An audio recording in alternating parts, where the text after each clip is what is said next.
Hello, ladies, gentlemen, angels, demons, souls in purgatory, aliens, gnomes, beast men, beast women, furries, etc.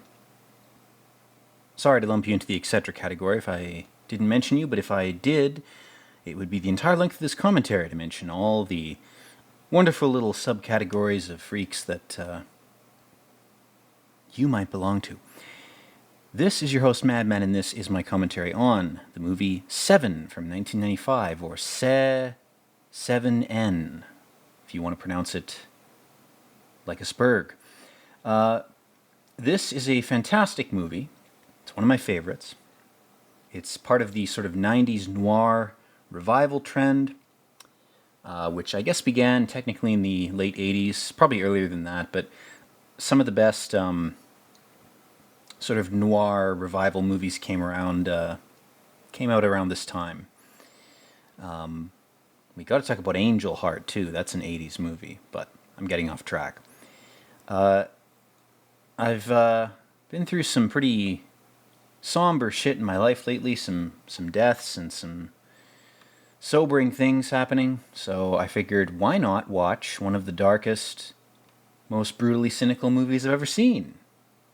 Sometimes catharsis can be found in those types of things. For me, anyway. So, this movie stars Morgan Freeman and Brad Pitt. And in this scene, we're seeing that Morgan Freeman is the older, experienced detective. Brad Pitt is kind of this young buck, up-and-coming transfer guy from a different precinct. And there's just been a pretty nasty murder they're responding to here.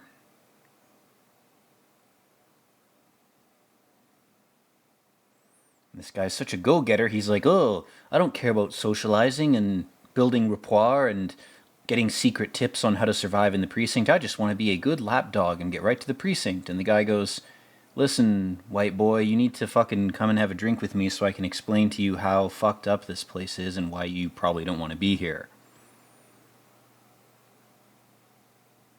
You know, Morgan Freeman, he's been here a long time. He knows the ins and outs. The smart thing this guy would do is be like, yeah, I'll go have a drink with you, bro. Thanks for the invite. But he's like, oh, I just want to get a promotion. He's like, why would you want to come to this purgatory? Why would an angel want to come down here? He's like, 'cause I'm a badass. I'm so cool. You're going to regret that, Brad.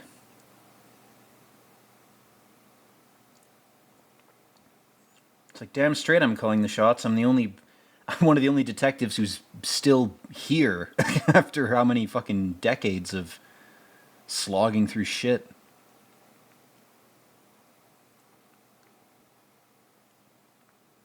I hesitated to do a review of this movie because I feel like if I talk over the dialogue, I'm talking over much better shit, but that probably applies to all my commentaries. So, you know, if you're actually watching this and you give a shit, then great. That means you've proved me wrong. And I love this, man. This is how to write characters. You come up with a quirky detail that isn't something physically tied to the character, like he's got 5 broken legs and he's had 10 brain aneurysms and he's trisexual. That's not the way to make a character interesting. You pick an external object, a concrete thing that character has some attachment to that's not conventional. That's how you get your audience to go, oh, that's weird. Why does this guy put a metronome on when he goes to sleep? It's because the regularity of the metronome gives the chaos around him a sense of order. My version of that is I have a really noisy air purifier. That's probably giving me tinnitus. But I need some sort of ambient fan noise, or it's difficult for me to sleep. That's my version of the metronome that Morgan Freeman uses. And then we have some creepy, scratchy font. Ooh, it's in a scratchy font. That means it's scary.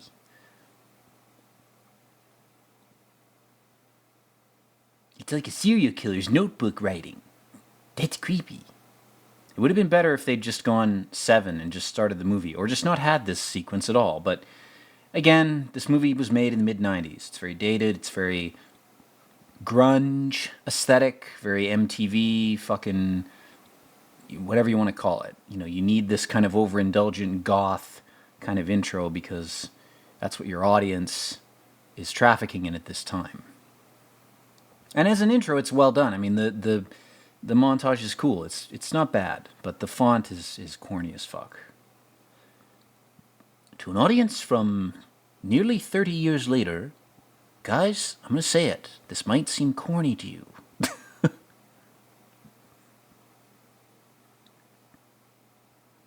There's like a rip-off Nine Inch Nails song playing in the background. Discount Nine Inch Nails. Might actually be a Nine Inch Nails song. I'm not sure if Trent Reznor's attached to this.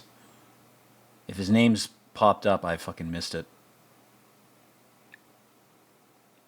This sounds like a industrial Nine Inch Nails type of beat or instrumental.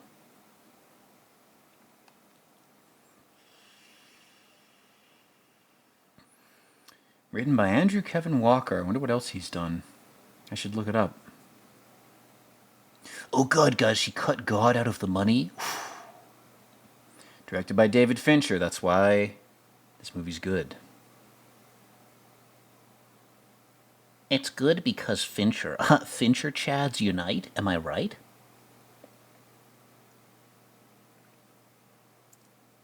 I mean, I don't know what look Brad Pitt was going for, Brad Pitt's character rather in this, but the like detached mustache, I don't even know what you call it. Half Van Dyke, modified fucking goatee. It ain't working, bro. Clean shaven would have looked better because you would have looked more naive, but I guess he's desperate to fit in. That's something young guys will do. I did it. Is grow a beard to try to appear more mature or masculine on the surface. There are some guys who can pull it off because they're not doing it out of desperation, and there's some way that women can tell whether it's one or the other. If you can pull off a beard, women will be like, oh yeah, okay, you're using that facial hair how it's supposed to be used. But if you're using it to cover up insecurity, it's obvious. There's some physiognomical, fuck man, I don't know. There's some physical aspect to that women can notice that men can't, even when they look at themselves in the mirror.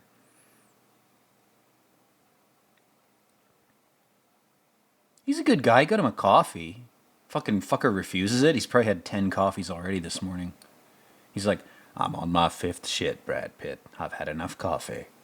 You'd have to hook it up to my veins at this point.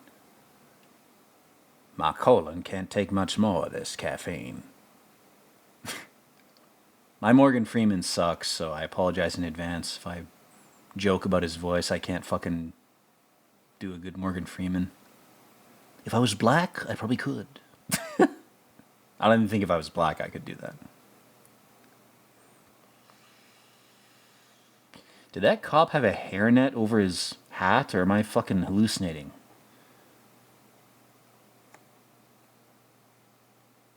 He's like, you gotta wear your cop hat condom in the rain here in Boston, or whatever the fuck this is on the East Coast. The rain will destroy these cheap cop uniforms. They're made in Nanjing. Fucking manufacturing there, it ain't as good as it used to be in the fucking old days. Back in the real noir days, you'd get a cop uniform made for 5 cents American. It'd last you fucking 15 years. These days, I gotta get a new hat every 2 weeks.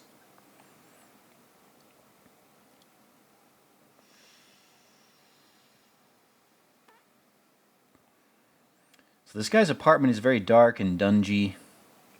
That's a word I just came up with. It combines dingy and gungy with the word dungeon. It's very dungy. Let's get dungy trending, guys.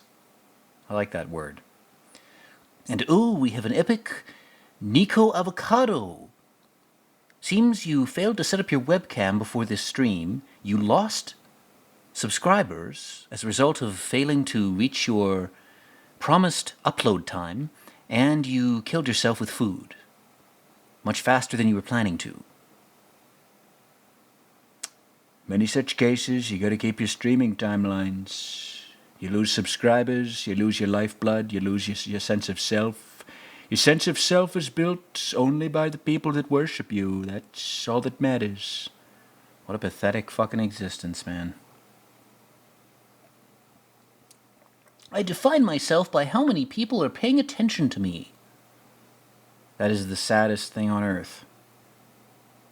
All of the victims in this film are less pathetic than a person who defines themselves based on how many people are paying attention to them.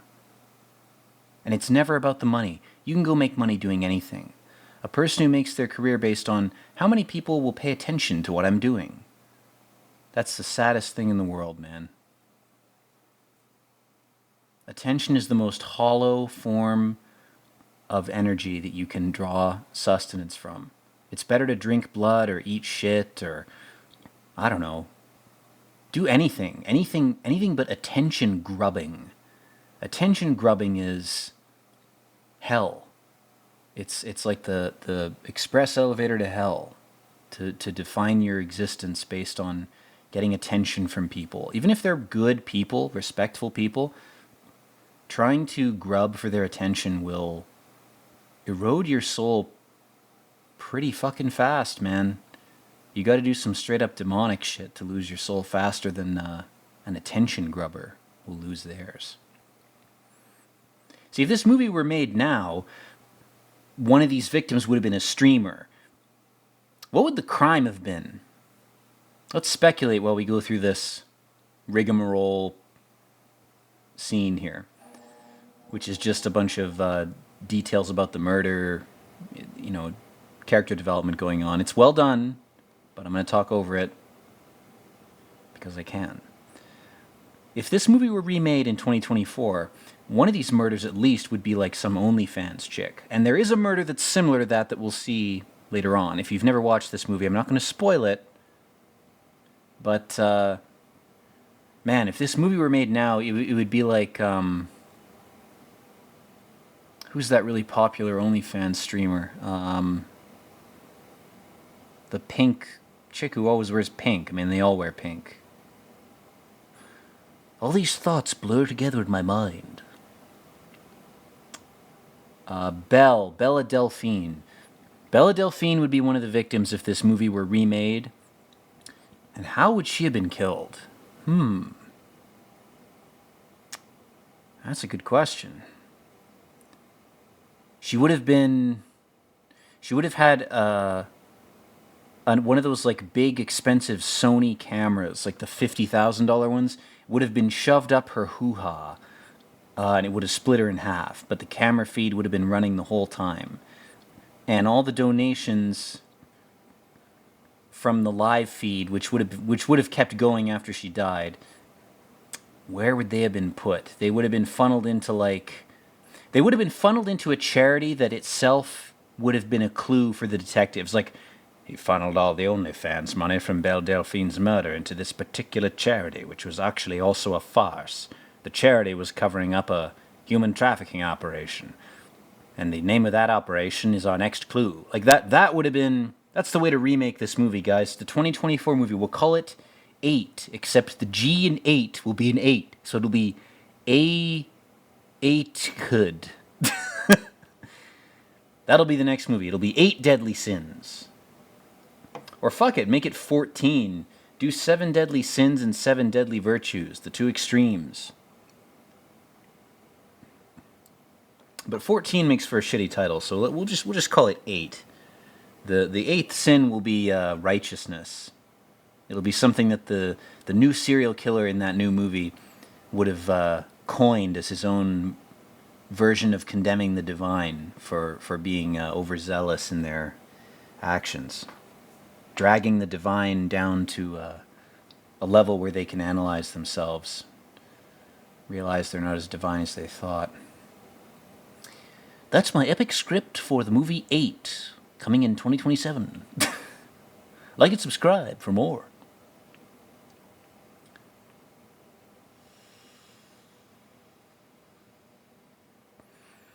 So Morgan Freeman's discussing with this guy that this killer is no average fuck. He's planned, he's done a bunch of creepy shit, which probably means he's a serial. But this is only murder number 1. So Morgan Freeman's got his work cut out for him, despite his age, his seniority, his expertise.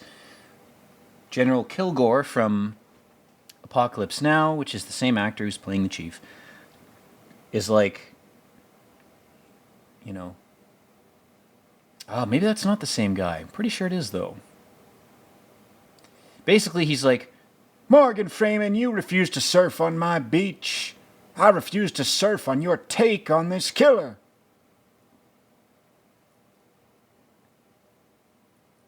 And the guy's like, you need at least 3 corpses before we define this as a serial killer. Don't start with that big brain of yours. You're gonna emasculate me in front of this recruit who I don't care about and has no value to me. And again, Morgan Freeman's like, I'm 1 day from retirement. Then I can talk about penguins for the rest of my career. You're so close to the penguin zone, man. Ooh. Will he die during this movie? I wonder.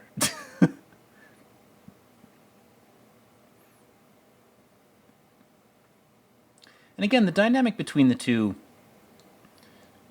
If I was to suggest any edit to True Detective Season 1, it would have been to have one of the 2 characters be older. That would have been an interesting change to that script. Either Marty or Rust could have been 5 or 6 years older. That seniority would have been interesting. Marty had it by virtue of being a bro, which made the script able to have them be the same age, which was convenient because they had the same sort of generational experience. It made them easier to sell to the audience as people who would quickly get to know each other. This situation's a lot more difficult because, number 1, you have a lot more years between the two. You have 15, 20 years between the 2 characters. Number 2, they're different races. Whatever your opinions are about that, that adds a dimension of difference. They're different. Third thing is, they're from different regions. This other cop transferred from somewhere else. That's something that was in True Detective. That was an aspect of that relationship between the 2 detectives that generated tension. In this movie, we have a meta restraint, which is that the movie is only 2 hours long. Or constraint, not restraint. So the movie has to sort of rush the development, which I think is a lot of the reason why Brad Pitt's character is written as this impulsive, ladder-climbing, naive kind of... he's like an ass-kisser who's trying to be badass. I mean, that's... You know, you can't be badass and also an ass-kisser. You gotta pick one, you know? You can't be a switch when you only have 2 hours of screen time. You have to be a dom or a sub. You have to be an ass-kisser or a badass. In a 8-hour miniseries, you can be a switch. That's fine. But when you're strapped for time, you've really got to pick one. Ugh, the painting of the woman in front of him with her eyes bloodied. Ooh. This fucking American Psycho-ass business. 1990s office environment. I have 2 CRT televisions. I'm wealthy enough in 95 to afford 2 small CRTs. It's like, you know they had DLP projection TVs, right? In 95? But the reason that they didn't do that in this scene, they didn't do that in terms of set design, the reason for the 2 small CRTs is to show you the 2 green paintings that we've been seeing. Because the focus of this crime scene is paintings. So that's why I love this movie. Why I love it, in part, is because of the David Fincher OCD set design. Fincher took a cue from Kubrick in the sense that the sets of every crime scene in this are very meticulously constructed, but they're not just meticulously constructed, they're meticulously presented. The shots you see emphasize things that you will later be told were clues. This film is an excellent visual adaptation of any good mystery novel.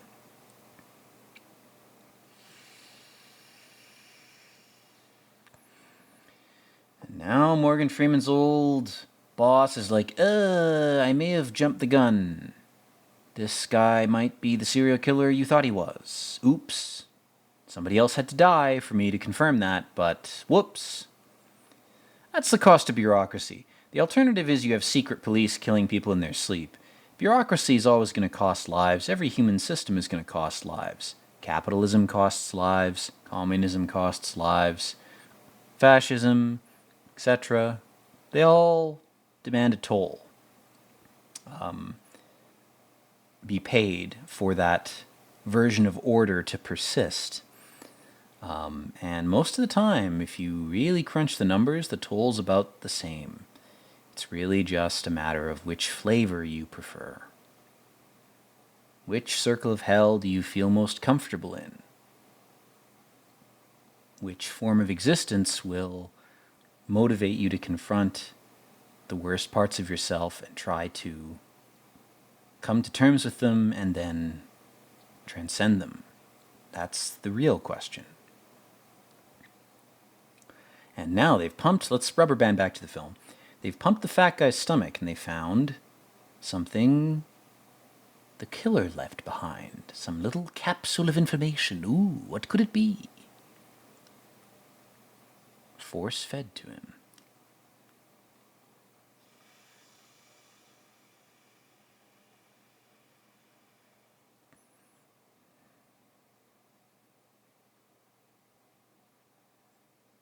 Ooh, he's slicing the keep out tape. Morgan Freeman. He's like,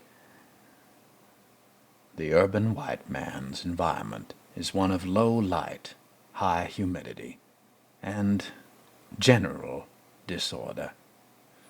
The urban white man will overfeed himself in the presence of depression when he realizes that the dream he was sold was not meant for him, but for a very small echelon of society far above him. When the urban white man enters such a depression, he will overeat on cheap food that will quickly kill him. We don't quite understand why he chooses this form of suicide, but we think it might be performative. It's almost as if he's making himself into an emblem of the degeneracy he senses around him.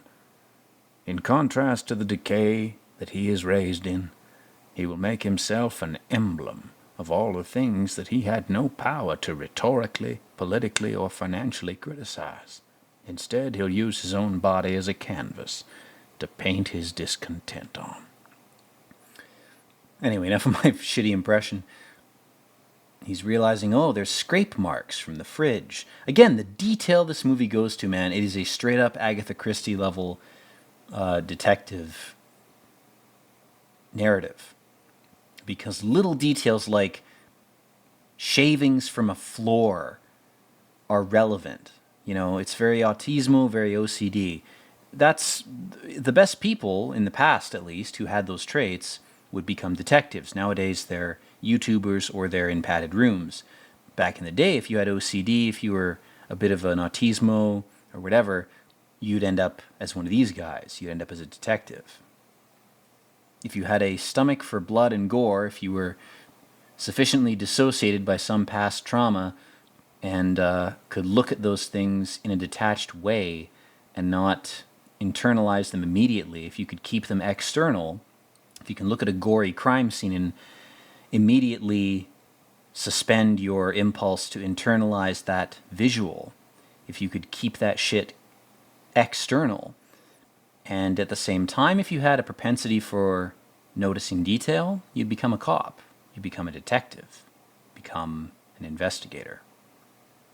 He's like, I'd rather you became a surfer. This whole country's goddamn beach break.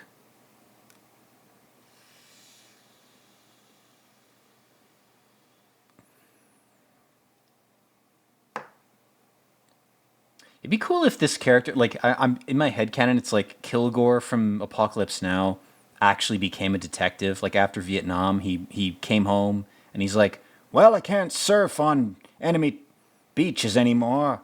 Guess I'll surf on criminal records instead. I'll become a police chief. The military's like, whatever you want, man.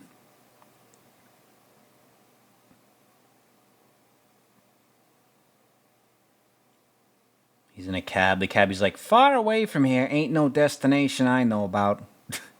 The Faraway Club. You don't want to go there, man. They don't like your kind there.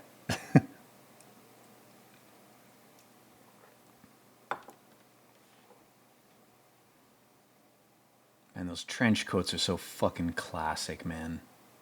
The beige trench coat of the detective. That's why I love this shit. The green lamps, too. God damn. They're going full 1940s with this shit. Again, a library in the 90s would probably still be using these. And I love the cops just straight up playing cards, the security guards rather, playing cards up top. All these books, a world of knowledge, like the internet. And what do you do all night? You play League of Legends. You could be learning about anything, but you're playing video games instead. You're the penguins walking into the glacier. I'm conflating Morgan Freeman's Penguin movie with the Werner Herzog one. But because Morgan Freeman also did a Penguin movie, you know, those two things overlapped in my brain. It's just the beginnings of dementia.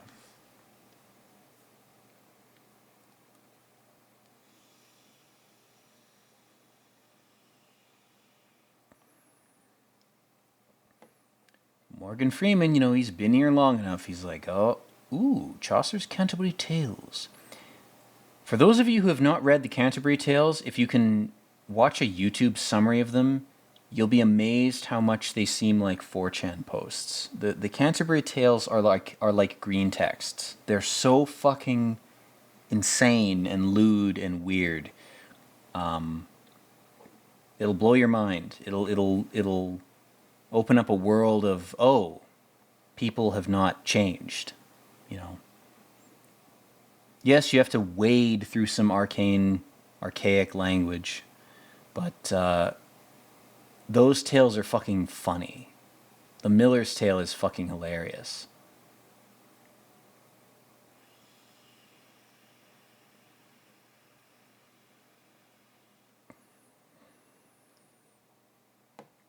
Ah yes, the classical music contrasted with gore. That's never been done before.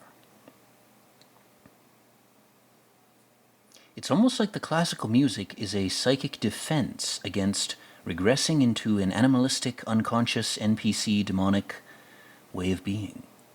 It's almost like that contrast is not superficial, it's actually necessary and good. Classical music offers you an out. Classical music has benefited me in times of turmoil in my life. It's reminded me that order still exists. It's an important thing. It shouldn't be trivialized.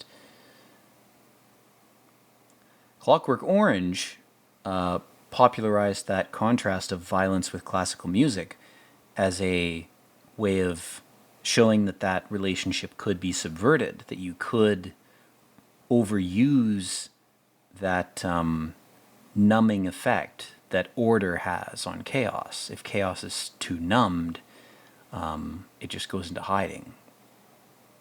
That's true.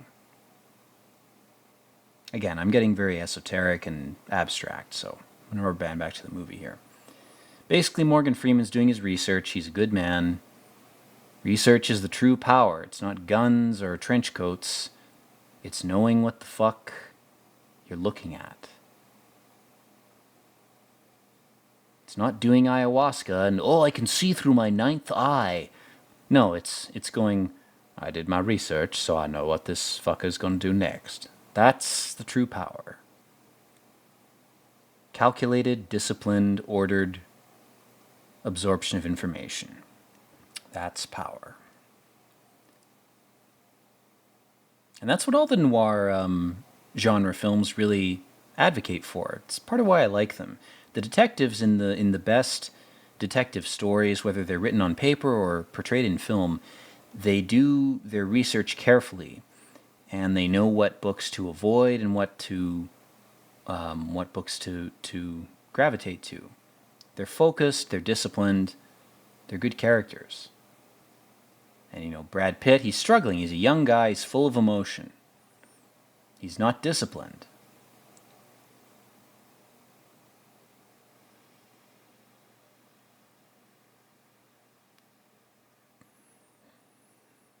But he's got a lot of energy, and he's willing to take risks. Morgan Freeman is not. He's like George Lucas writing the prequels. He's like, I got the Cliff's Notes. I got the Cliff's Notes for the hero's journey. I guess it's about a hero on a journey. I don't know. I've never read anything in my life. I was only concerned with visuals, and ironically that made me blind to literature. I do a terrible George Lucas too. I can't really do him as a subjective impression any more than I can do Morgan Freeman, but, you know. For you guys, I'll make the effort anyway. I'll embarrass myself for my own benefit.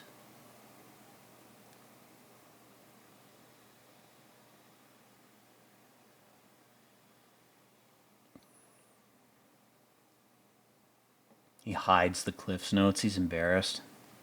You should be, man. Just talk to Morgan Freeman. Have a drink with the guy, for fuck's sake, man. I've learned more from drinking with smart people than I have from books. I'll admit that.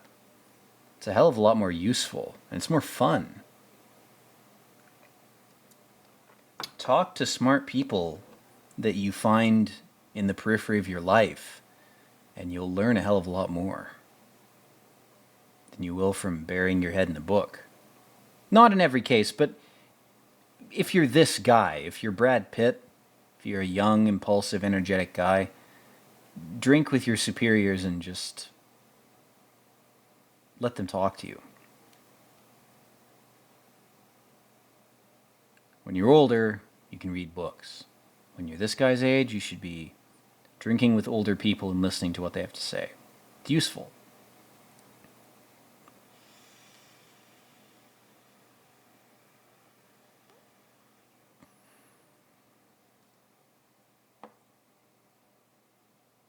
So now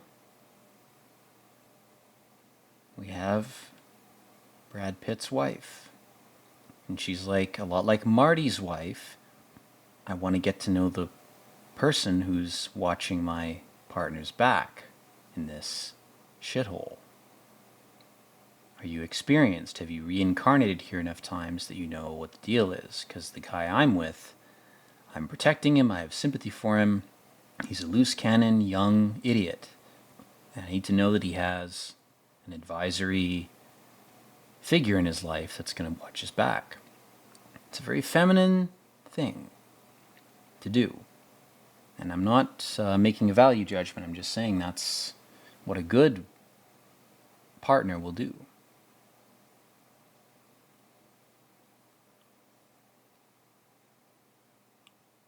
And then we have the dinner scene. Again, I'm remembering True Detective Season 1. The difference between the two scenes is really interesting if you compare the two. Because the writers of True Detective probably watched this. They probably used this as inspiration. I would bet about $1,000 that the writers of True Detective, whether consciously or not, they used this as inspiration. It's too similar, and this movie was too foundational in the sort of revival of noir, but also in the detective film genre in general, if that's even a genre. This movie's very influential. It's very heavy. They got some cool decor. They got some corny Friends decor, sitcom decor, but then they got some cool posters too.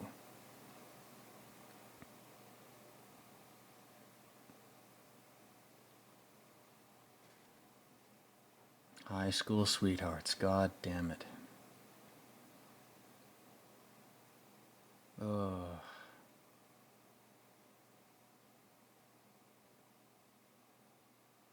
They're totally idyllic. They've got a fucking gumball machine on their counter. Basketball on the shelf. Guy's playing with the dogs. He's a Syrian. I'm a Lyran, but, you know, Syrians are not bad. They're our cousins. They're our bros. Shout out to my Syrian viewers. Shout out to my dog people.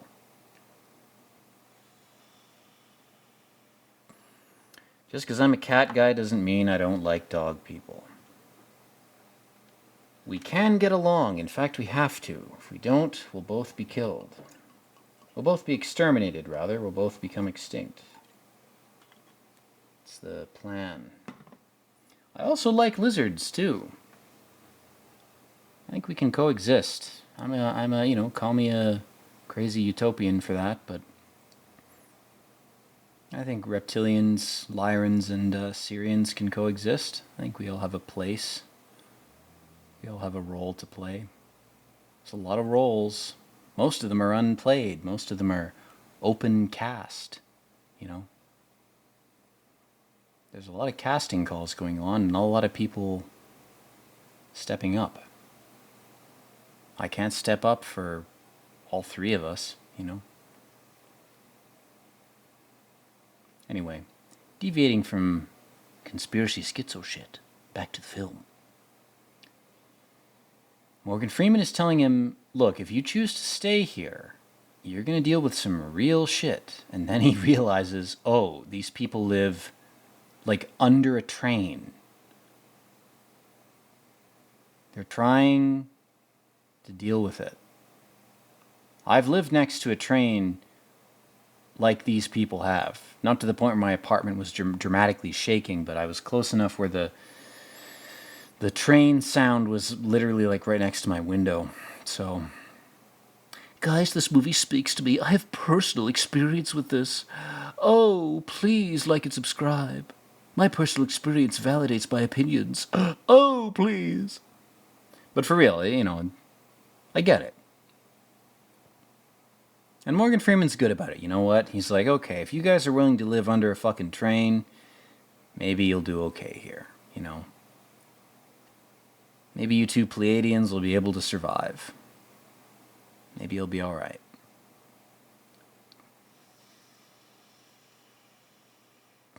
It's telling, too, that Morgan Freeman and Brad Pitt's wife are both drinking wine, whereas Brad Pitt is drinking beer. Wine is the thinking man's alcohol. Beer is the NPC Egyptian pyramid builder slave gruel. They're very different types of alcohol, that's all I'm saying.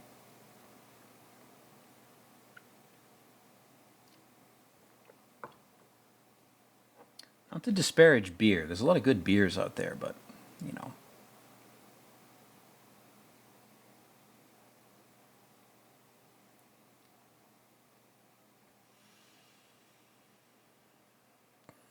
Pound of flesh, very biblical.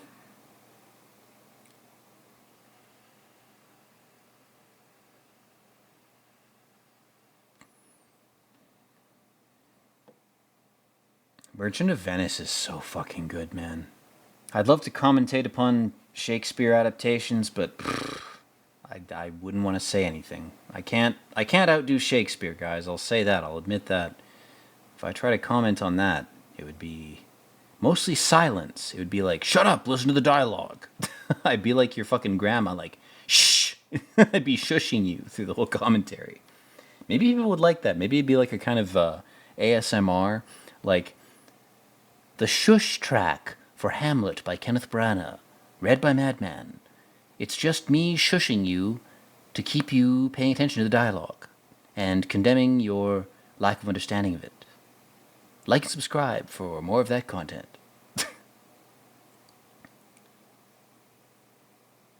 I don't know, I'd rather shush you guys than talk to your average literature student, my god. Most of them are there just for credits, and the ones that aren't, I'm not qualified to teach them anything. I don't know anything.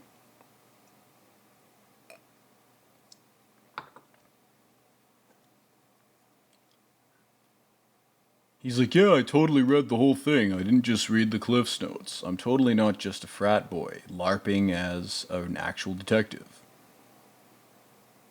I mean, props to him for at least trying. You know? I'm not shitting on the guy, but...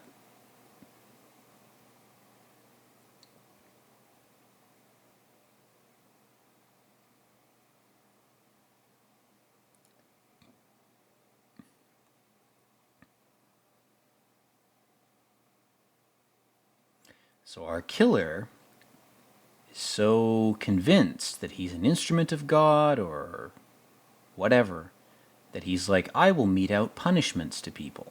I will LARP as God. Not a good idea. Politicians and cult leaders do it all the time. It's never a good idea to LARP as God. Never works out well for the people who do it. Look at any situation.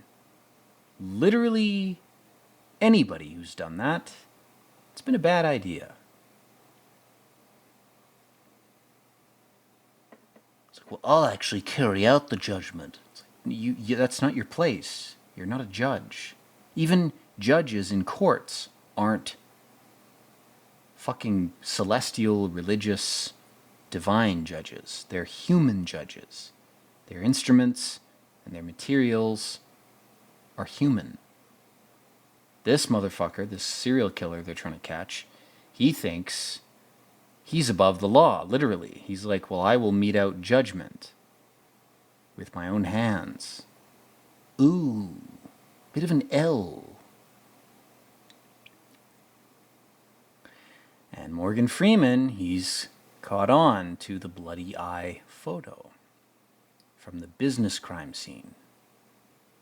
He's like, this must mean something, this nice Art Deco frame, probably ruined.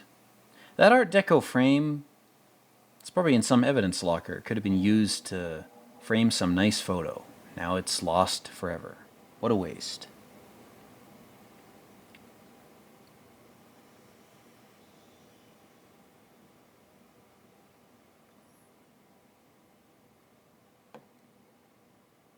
Is this Gwyneth Paltrow? I don't know actors or actresses from Hollywood. I don't follow that shit. I'm pretty sure it's Gwyneth Paltrow. But Gwyneth Paltrow, we're going to call her that, is like, where the fuck's my husband? It's like, well, he's on a noir plot thread. He's going to be gone in the middle of the night for the rest of the film. He's not going to be in bed for the rest of the film. He's foregoing sex for plot.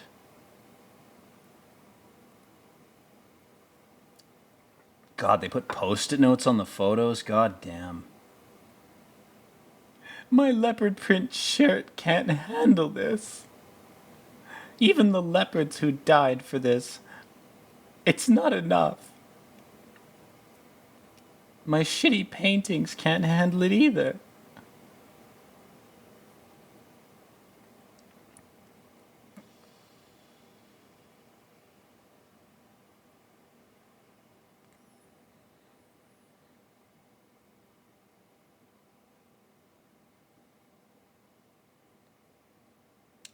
She finds the painting photo. Okay, now we've got a lead.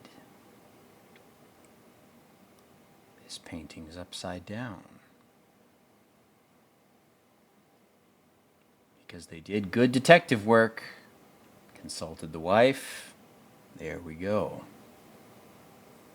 They took forensic shots, but they didn't bother to look at the painting.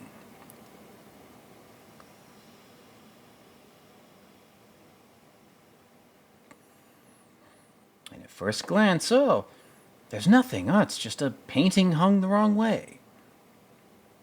But the hanging wire was bolted there specifically. So whoever hung the painting knew how to hang it, or was told how to hang it. And Morgan Freeman, like a good detective, he's like, this is bullshit, let's tear this off. The painting was hung upside down. Got to be something. There must be something. Good man, good detective. Using reason, being rational in the face of chaos. Whew. I couldn't do this shit. I can do off-the-cuff commentary, but I couldn't live this life. I couldn't be a detective. I couldn't be a secret agent. I couldn't handle it. Could never handle that shit. But I do love watching it. It is interesting to watch. And he goes, okay, we got some fingerprints.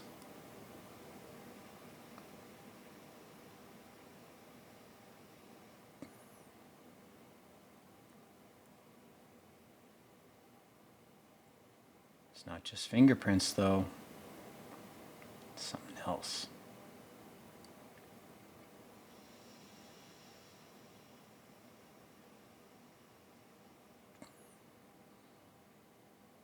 And this young guy's like, you're supposed to be the expert. This is too weird for me. Have you ever seen anything like this? No. Help me, written in fingerprints. God damn. God damn, that's fucked up.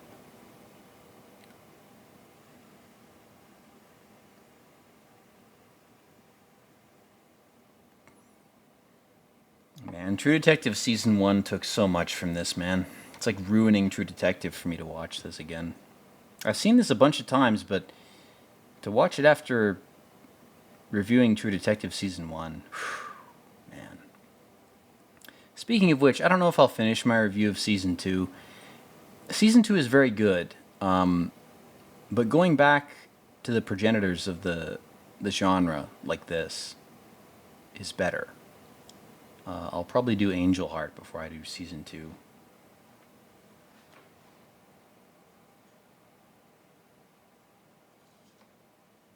It's just better, man. It's just more fun.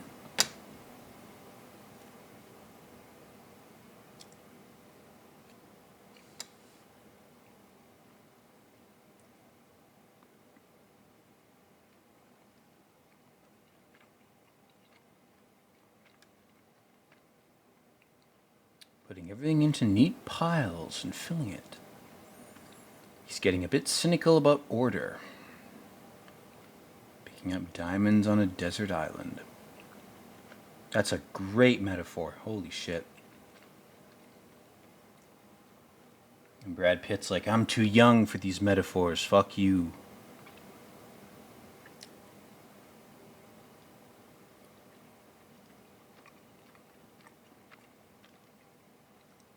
Again, Brad Pitt's character, he hasn't experienced the level of cynicism that Morgan Freeman has already passed through.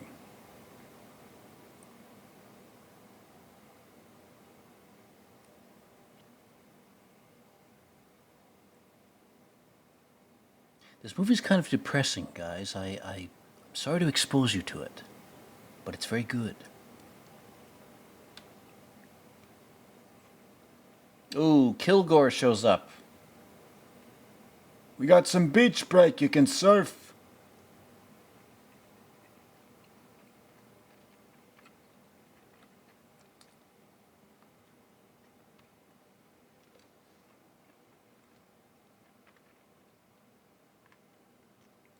And their new target is some insane guy that they're going to try to pin the murders on.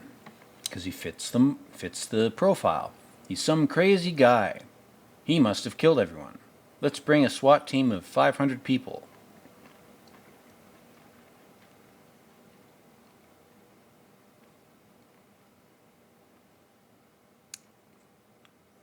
And both Brad Pitt and Morgan Freeman, they're like, this guy does not fit the profile. It's probably not the right dude. But because they're not idiots, they're not trying to stop the whole machine. You guys have it wrong, it's not our guy. They know how futile that would be. So they just let things play out. What else can they do?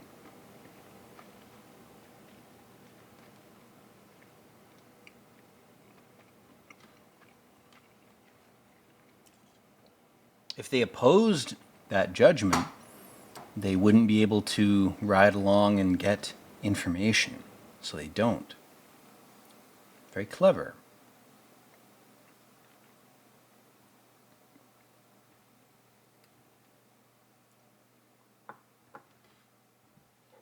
Now they're talking about, well, if you used your gun. He's like, well, I pulled it once, but never killed anyone. Morgan Freeman's like, well, I never even pulled mine.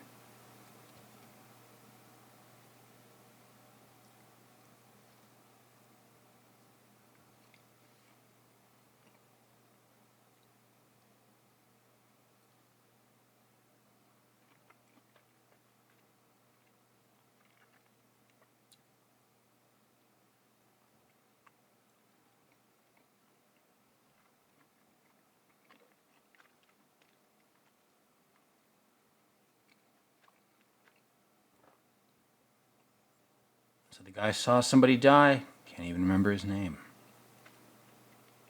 Big L.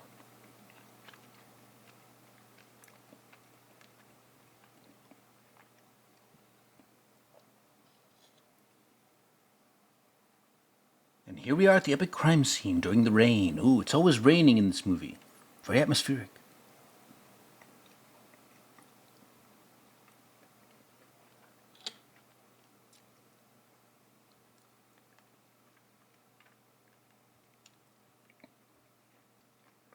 Here comes the atmospheric SWAT team.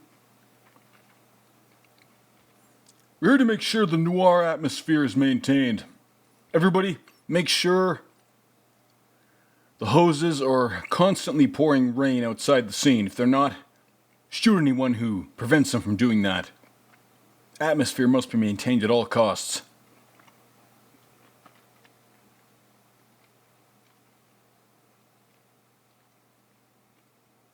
They point their guns at this hobo and the leaning against the wall. They're like, Do you understand atmosphere, motherfucker?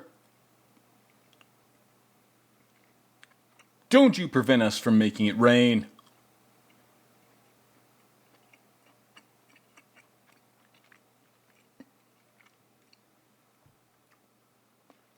Morgan Freeman's right. He's like, they love this part. They love playing the Gestapo. They love busting doors open. What an epic raison d'etre. What do you do to give your life meaning? I break doors. I like breaking doors. Breaking doors is cool. And so far, this looks like a Blade Runner apartment, but ooh, there's a 5 trillion car air fresheners. This guy must be part of a car dealership.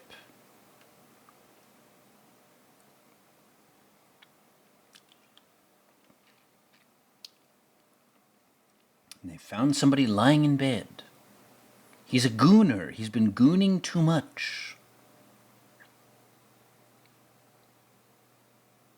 Again, no one's got their webcams set up in this. Ooh. That's what happens when you goon too much, guys. You end up like this guy. Corpse in a bed. He jacked his entire soul out of his cock. He has nothing left. How tragic. How Dante's Inferno.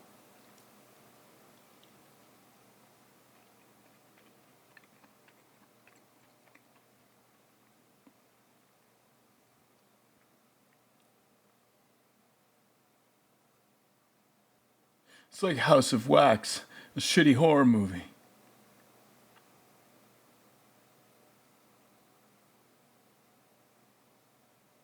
Streamer sloth, my god. Gooner sloth.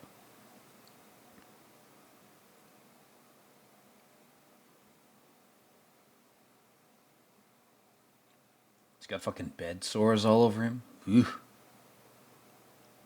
Nasty. Get a standing desk, my boy. You don't want to end up like this motherfucker. Just make sure you got some physical activity worked into your routine. You end up like this boy. Ooh. You get what you fucking deserve. He's like, I've got COVID, I'll kill you.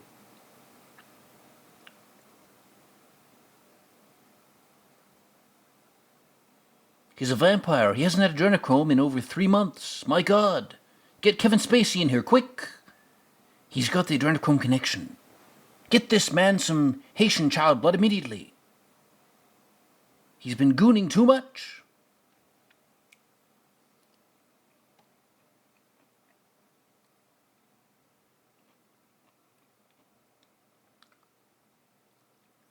Morgan Freeman's like, dude, I've seen more fucked up shit than this.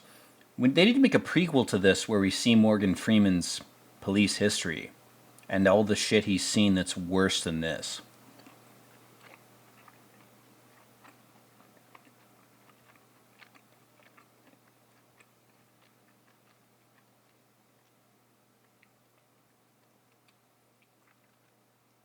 He's like, I'll give you my badge number. It's FUCKU.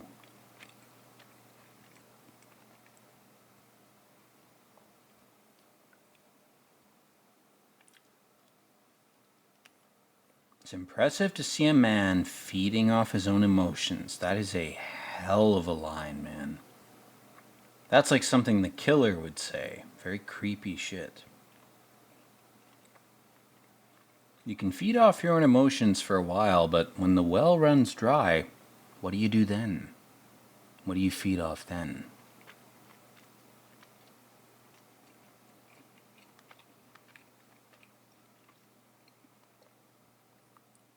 Chewed off his tongue? Fucking hell, man. God damn. He'd die of shock if you shined a flashlight in his eyes. He's been converted to ancient vampire survival mode, where he fossilizes in a cave. Poor bastard.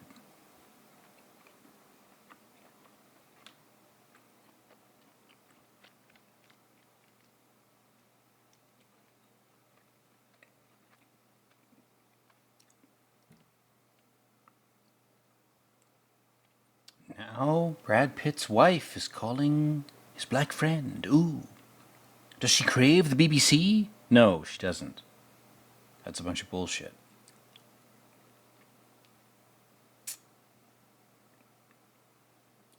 She's looking for emotional support.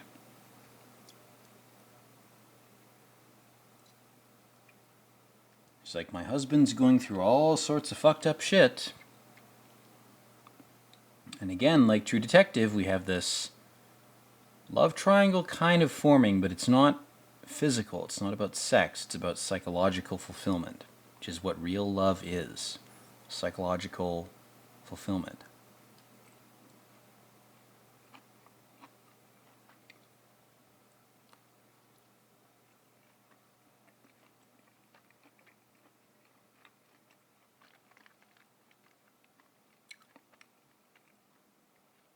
Man, I want those fucking eggs right now, man. Fuck. American diner food. Whew. The allure of grease.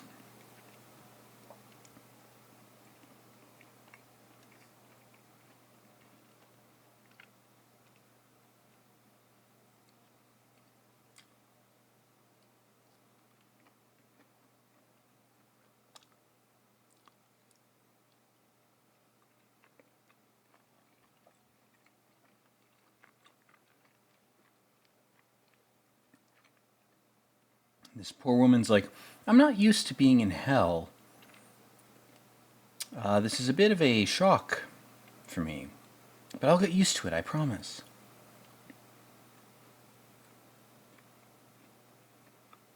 Morgan Freeman lies on his partner's behalf. It's like, oh yeah, he mentioned it. He wasn't preoccupied with the horrific murders. He was definitely thinking of you while he was under the clock.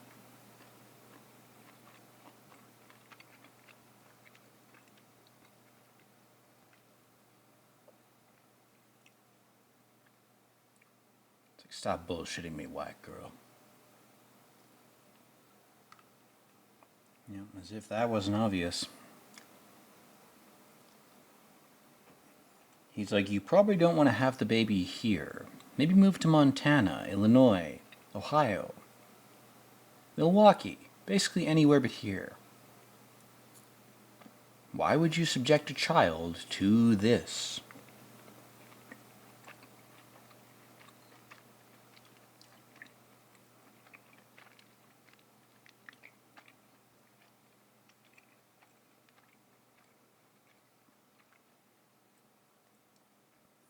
He's like, I've been the husband in the same situation.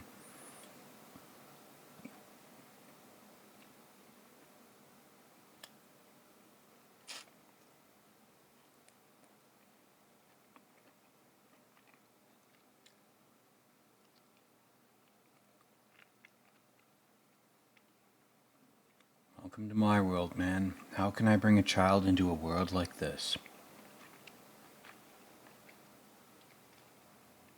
Never.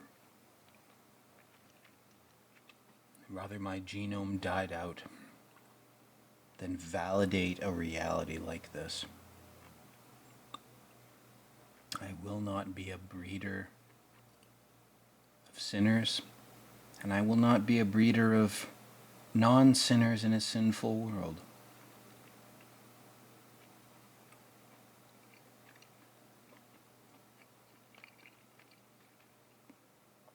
There is wisdom in that.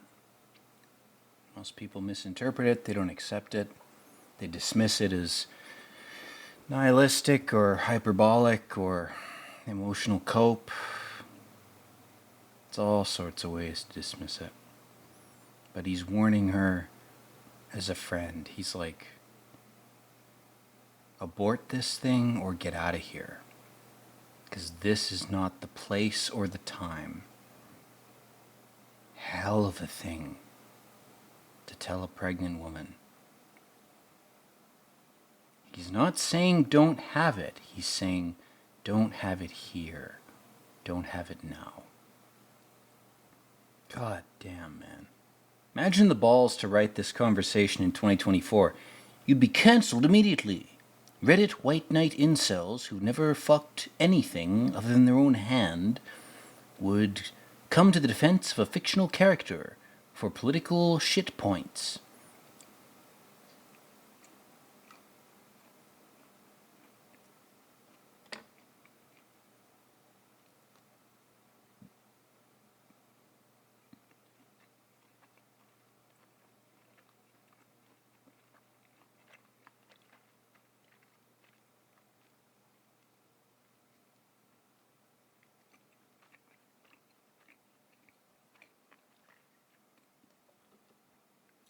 So they're trying to figure out where this guy lives. And they've got this prospective tenant. Oh no, it's the guy who died. Brad Pitt's like, I'm so impulsive and young and stupid.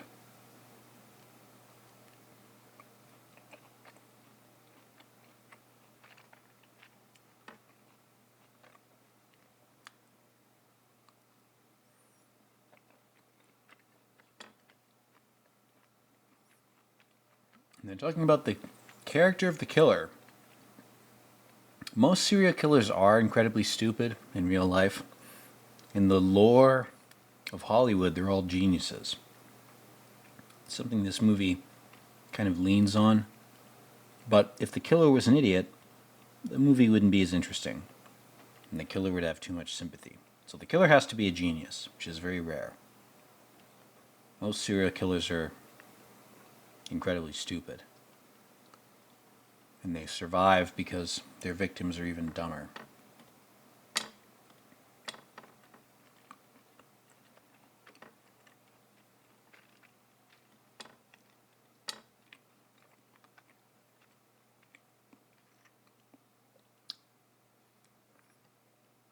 So this guy's a rare case. He's a creepy Hannibal Lecter motherfucker.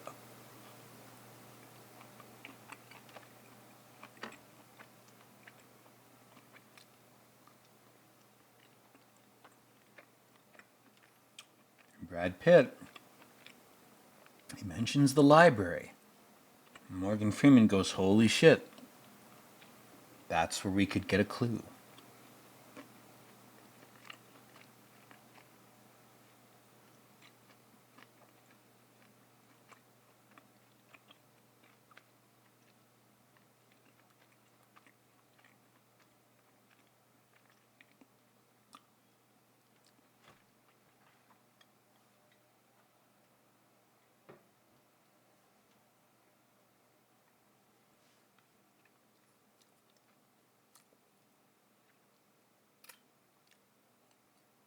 This guy's got free coupons. Holy shit. He's undermining capitalism. Nothing should be free. God, this guy is so corny, man. I don't want people thinking we're gay because we're sitting next to each other. Who would assume that other than you? You fucking dumbass. God.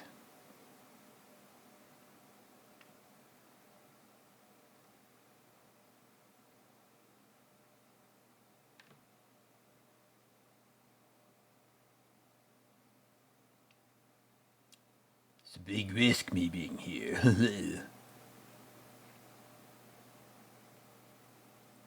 Grab your dick under the table. That's a big risk.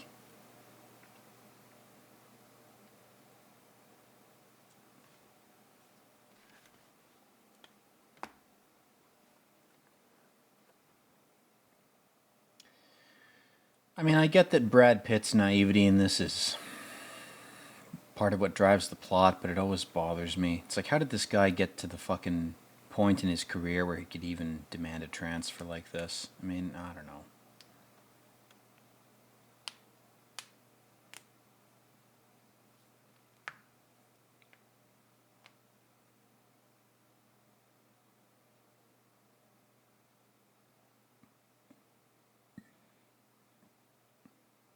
The FBI has been monitoring whoever checks out Catcher in the Rye.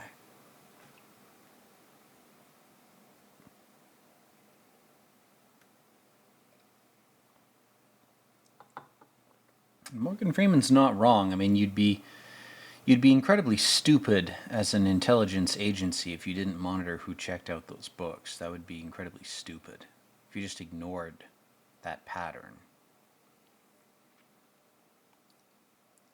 So of course that's the case. If you look into that shit, your name's going to be on some lists. Duh.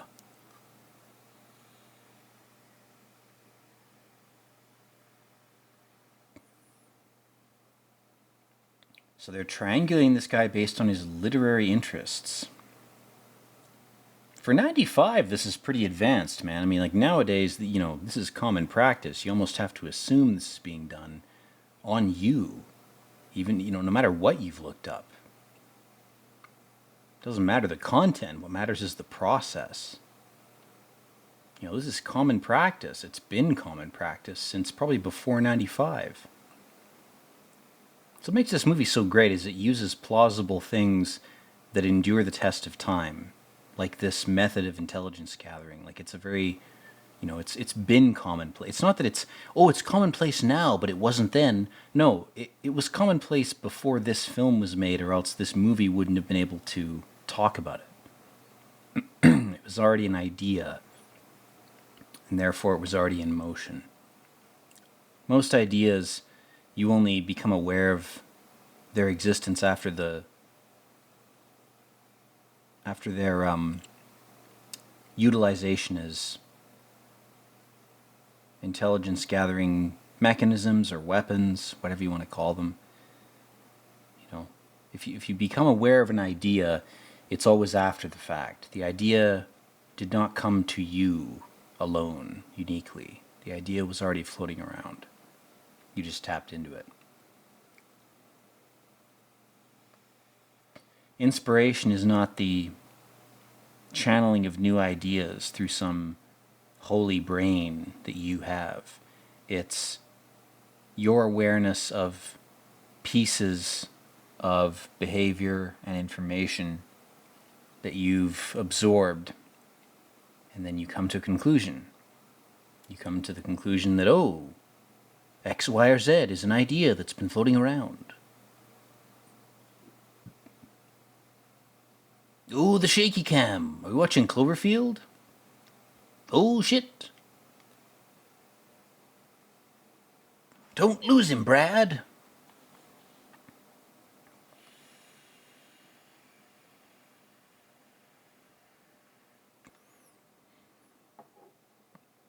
Anyway, guys, I'm running out of energy, so unfortunately during this very intense action scene, I'm going to have to cut the video in half here. We'll do the next half of the commentary either later tonight, when I'm a little more re-energized, or we'll do it some other time. But until then, at 1:09:45, 46, I'm going to say 47, 48, 49, 50. And we are back with the latter half of the 7 recordings. This is your host, Madman, and we are in the midst of an epic chase scene. We have Brad Pitt with his ugly-ass mustache. He's trying to cosplay as Sicario here. Not doing a very good job. Sicario wasn't even out yet, bro. There's nothing to cosplay about. The music during this, holy shit. It's straight up out of like a Hitchcock 40s noir movie, like The Third Man. Man, we got to watch movies like that. There's enough long expanses of silence that I could rant. It'd be perfect. That's what we'll do, guys. We'll do some Hitchcock movies. We'll do some classics. I love how the kid just points creepily, like, he went out the window.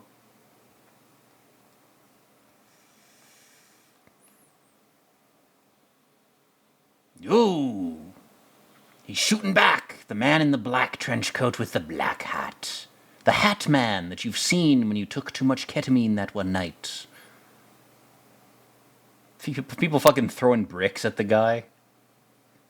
Of course it's pouring rain. Fuck, man. It's not difficult to create atmosphere. You just have to be consistent.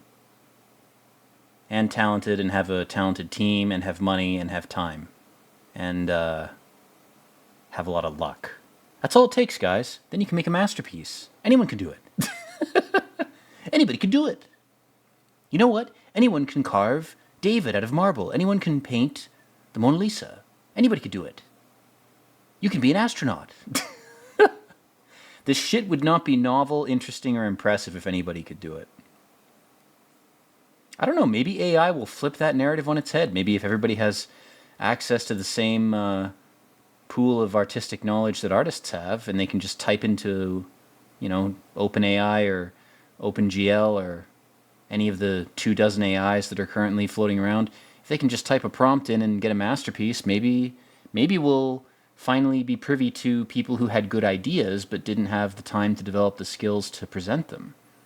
That's the best interpretation of that whole thing, is people who've had great ideas and life has prevented them from giving those great ideas form through the arduous process of learning a skill through a human body and human perceptual faculties. I don't know, maybe AI will fix that. Maybe it'll be good. I mean, you can be a pessimist, or you can ignore it ignore it completely, or you can be an optimist. Those are your three options. I'd rather be an optimist than ignore it. And I'd certainly rather be an optimist than a pessimist. Anyway, we're bending back to the film. Very intense chase. Ooh. Morgan Freeman is looking for his little student, the cop he's mentoring. These hobos were sucking each other off in a corner. Ooh. We've even got a truck that looks like it's from the 40s, man. This truck is fucking ancient. Look at this thing. It's like a wreck. It's like a Fallout 4 ruin. And Brad Pitt, he's kind of acting coked out. He's being impulsive. He's already injured. He's looking around. He's checking his corners, He's doing the Jodie Foster, Silence of the Lambs, check your corners FBI thing. Oh, but he didn't look up. God, the greasiness of the water in this. All the water looks like oil. Fuck, that's good. We see his reflection. Puts the gun right to his head. He's like, you're mine, man. Total power. Total domination. I control whether you live or die. I could have shot you, but I'm hesitating. And he says, no, don't kill me. And the guy goes, okay, I won't kill you.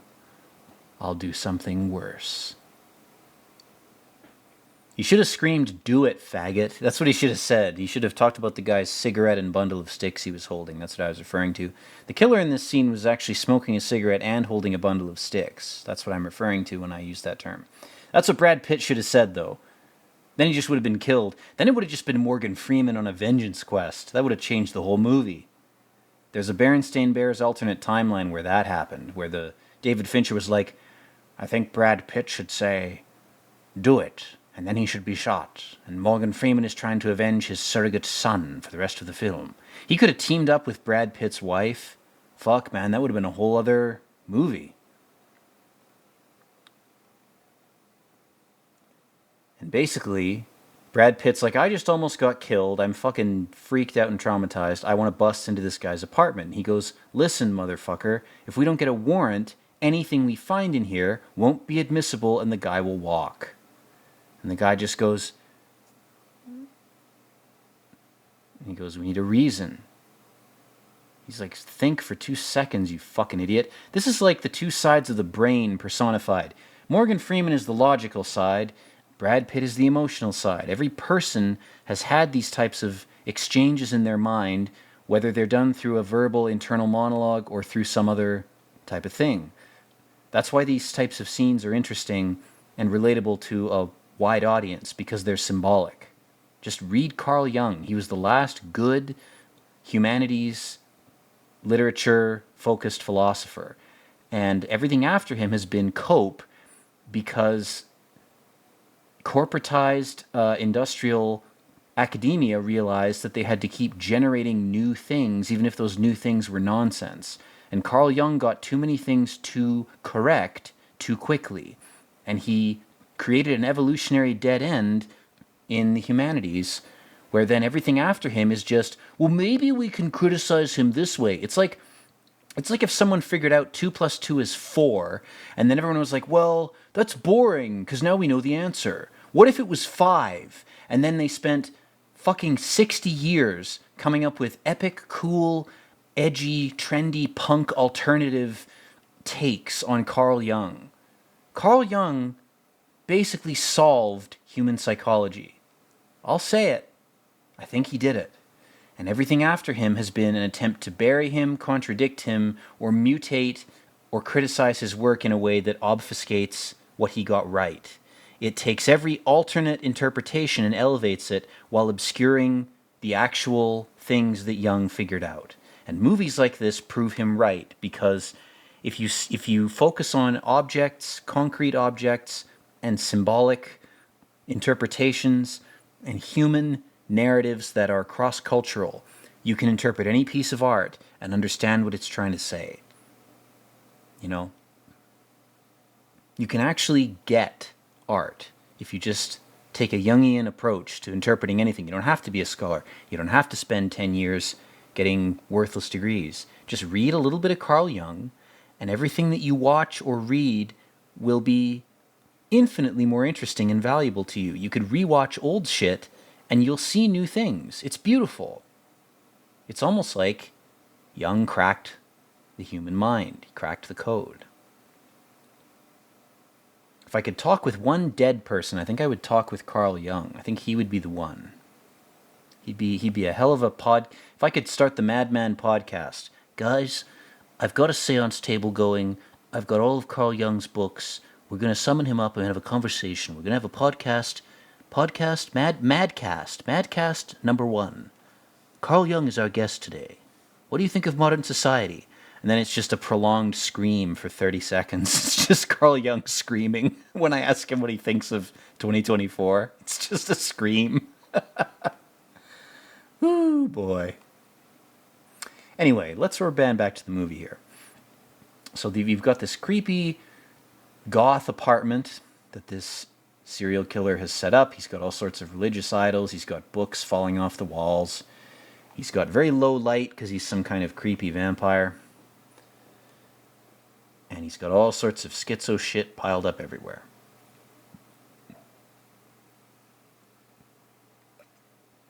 They used bone clinking sound effect .wav number 2.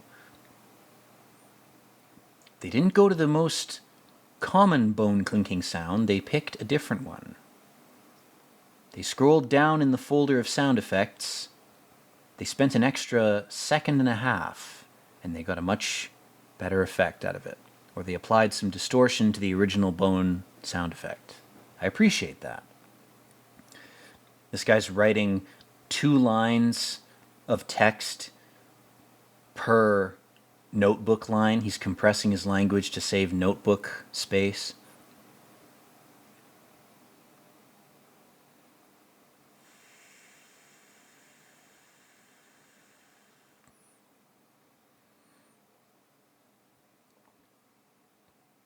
He's converted his bathtub into a fucking photo development tank.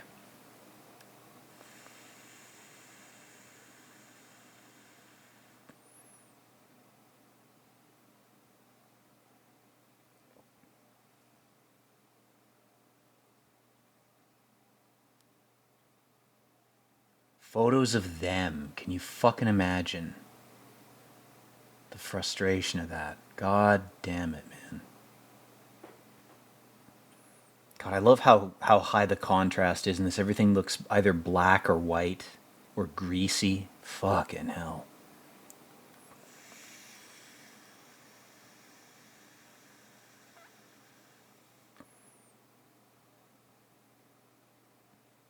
He's paying cash. Obviously, he's a deviant freak demon.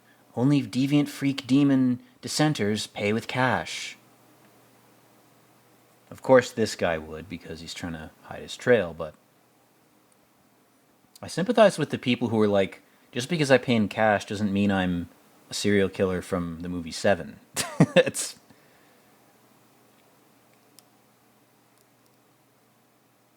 I love that they're talking about him within his own sanctum. We're sick, ridiculous puppets.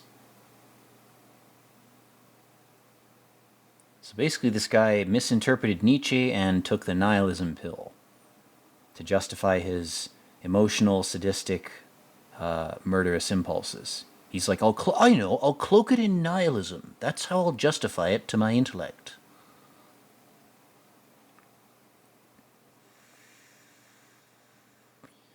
This guy just needed a gaming rig, man. A lot of these serial killers, I feel like if you just give them a gaming rig, they'd be fine.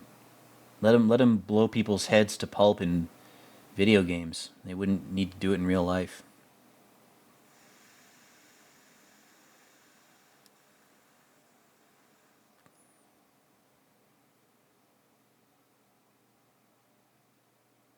So again, we have this irony. Morgan Freeman's like, I'm the library guy. I'm wise. I can read books. And then they're confronted with a killer who's written so much that they're strapped for time. And they can't do research. They can't take it slow. They need an impulsive take. They need Brad Pitt. In a meta sense, the human mind needs impulsive emotional reactions to things in addition to intellectual hesitation and calculation. You need both sides. That's why this movie's so great. The two characters aren't just characters that are well developed in the sense of the movie's plot. They're representations of parts of the human psyche, fundamental parts. And now finally, rubber banding back to things, we get a call from the killer himself. And he's like, I had to cancel a flight to St. James Island to be here and talk to you. You found my little spirit cooking hut, did you? I'm combining fucking Kevin Spacey with Trevor Goodchild, but actually that kind of makes sense. Maybe we'll go with it. No, I'll try to do a better Kevin Spacey. He's hard to do because I have the most trouble doing sort of even keel, generic, average sounding voices. It's much easier to do people who have a very distinctive voice. They're very easy to mimic. Kevin Spacey is just kind of a deep-voiced white guy. Without trying to do Frank Underwood, he's got a little bit of the southern drawl, but not very much. He's a bit like Morgan Freeman, just a white version. His white mirror. Ooh. Wild Bill's leather. Man, I bet he makes some good boots.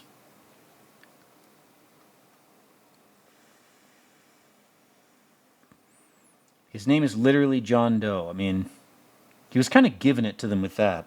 It's kind of an easy clue there.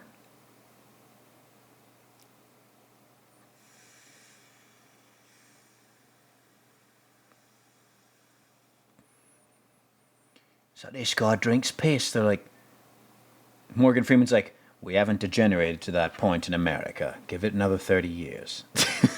Then we'll have punk rock women pissing on their fans' faces on stage, like that one clip you may have seen.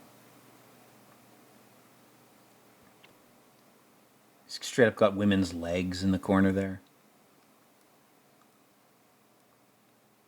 Yeah, you're totally not a pig, dude.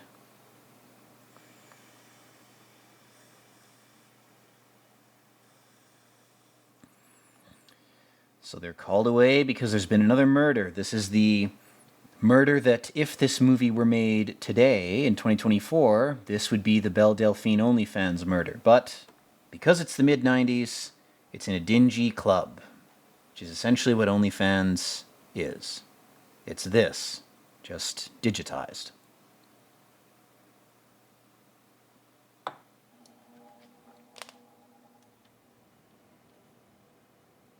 It's like, I ain't never seen shit like this before in my life, man. Oh man, the old tin roof of this place was probably like a 1920s speakeasy. What a waste. And this is the same guy, by the way, from Alien Resurrection, which I've done a commentary on, which you should watch and like and subscribe. This is the same actor. He's the most sniveling. If you look up the term sniveling in the dictionary, this guy's whole actor profile is next to it. His fucking ACTRA profile. Not this dude, this guy here. He's got an alien in his chest. Watch out, Morgan Freeman. It's gonna burst out.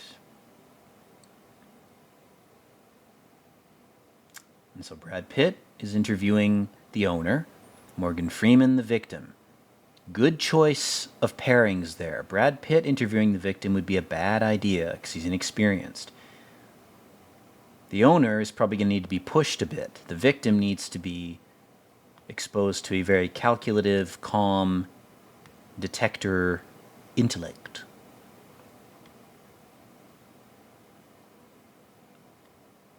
Jesus Christ. Not even Aeon Flux would use that BDSM gear. She's like, there's some things even I won't do.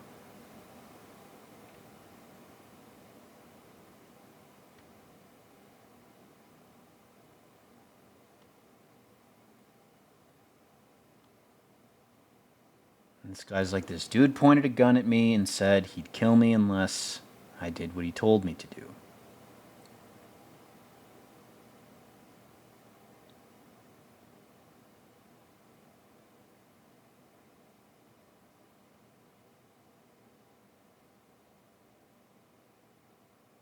This poor bastard, man.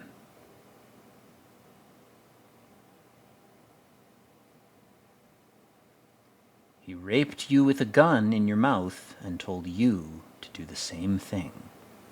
Again, Freud would have an aneurysm watching this scene, man. I'm not even going to get into it. You can make the connection yourself if you have half a brain.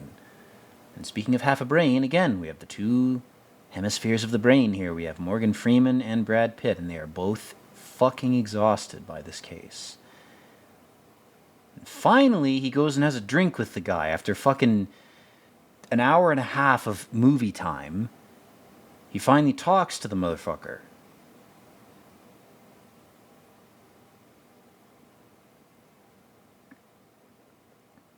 I love the dialogue in this, man. It's corny, but in the context of the cinematography, the characters are well developed, it gets away with being a little corny. If he's the devil himself, he might meet expectations. That's fucking great. It's just consistent. You can get away with corny dialogue if the rest of your film sets up that dialogue. Then it's justified. If it doesn't, if it's inconsistent, then it sounds like horse shit.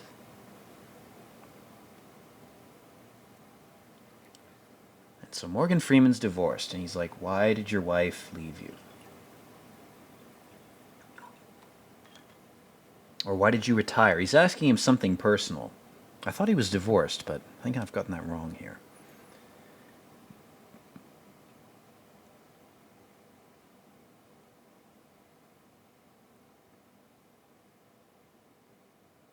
And Morgan Freeman's saying some dark but true shit. He's like, if you have to be cynical to cope, it's better than becoming a fucking drug addict. Better to beat a child than to raise it. God damn, man. The easy way out. So many easy ways out. They're easy in the moment. But then down the line, 25 years later, the kid you beat isn't the kid you thought he was. You reap what you sow.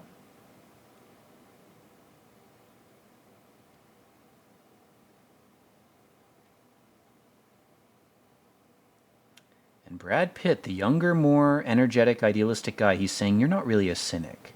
That's a defense mechanism. You just admitted it was. And he goes, you're living a self-fulfilling prophecy.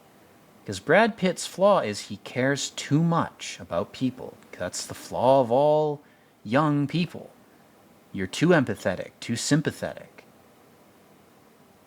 You're too willing to forgive.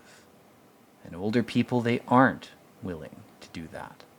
It's a bit of a trope, it's a bit of a cliche in human psychology and blah, blah, blah. But it's true. Cliches don't get old because they become untrue. They get old because the symbols, the characters, the actors, and the situations that reveal those truths get old if they're the same fucking visuals, the same veneer over and over again. That's what makes them old. The mistake of postmodern academia is thinking, well, the base premise must be wrong. Carl Jung must be wrong, because now we're bored. You're bored because the ways in which you're portraying the same truths are boring you. It's the gloss, it's the makeup, it's the situations that are not creative. It's not that the truths are not true. It's that the way you're trying to communicate them to people through symbols, which are the lightest of lies, the most elegant way to lie is through symbol, the way to lie minimally. It's just that those methods are tired. People are bored of what they're seeing, not bored of the truth behind it.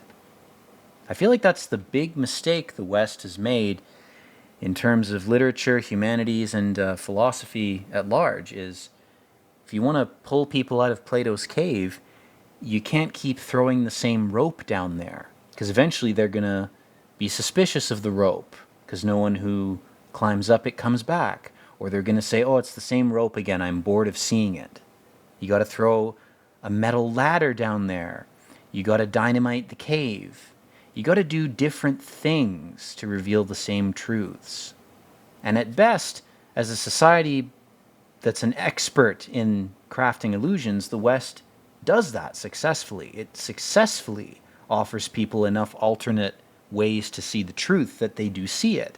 But the problem is, if you allow your clerical class of academia people to unduly criticize the foundational aspects of your society, then they're going to come up with convincing enough criticisms that idiots are going to follow them. And then all of a sudden, you've thrown the baby out with the bathwater. And people don't believe in any sort of truth anymore. You get a Trevor Goodchild society from Aeon Flux where everybody just thinks everything's a lie. Because the truth has been unduly challenged, unfairly critiqued, with convincing enough criticisms that the truth is so obscured by noise that it can't be accurately symbolized. It can't be lied about minimally in a way that exposes people to it. Anyway, we've got the next murder. Let's rubber band back to the movie. We've got the murder of Pride. And of course, it's some rich white chick who's dead. And they've just left the crime scene here.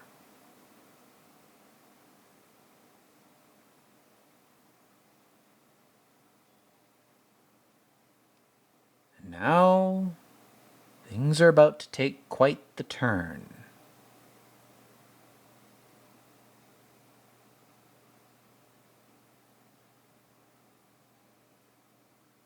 We don't have many sins left. And all of a sudden, we have this guy. He walks right into the fucking precinct. And he's trying to get detectives' attention. Either one of them, he doesn't specify. And here he is. Fingers cut off to prevent fingerprints.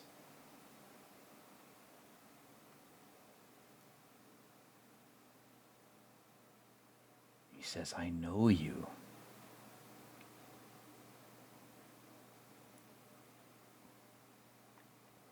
Of Of course, Brad Pitt's having his power trip. Faster, down on your knees, suck my dick, right now, come on, harder, faster. Suck it faster, come on. Kevin Spacey's like, I'm no stranger to sucking dick. In fact, with all these cops watching, it's no trouble at all, detective.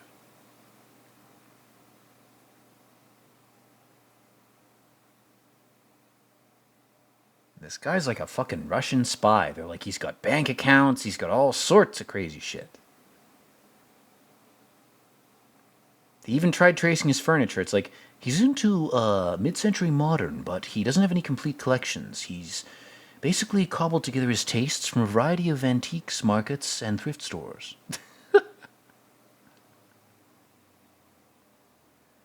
Brad Pitt's like, why would he turn himself in? It's like, he doesn't give a shit. He's playing a game.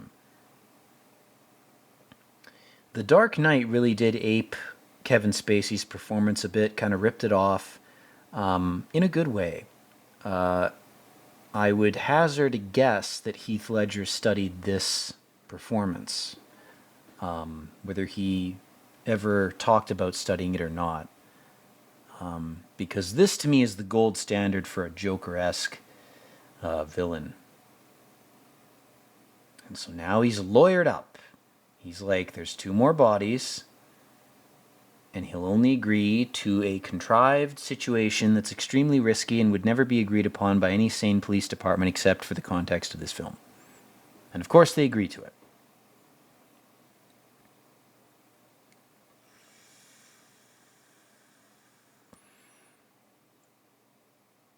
And Brad Pitt, he's so emotional, he's so impulsive, he's like, oh, I gotta get the guy.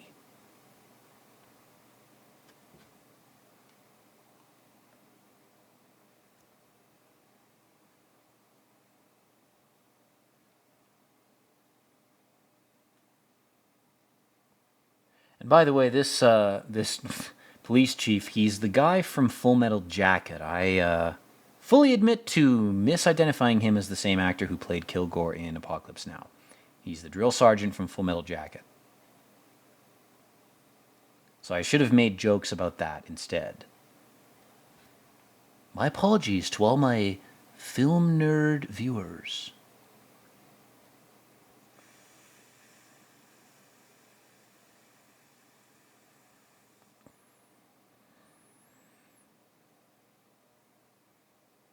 Full confession.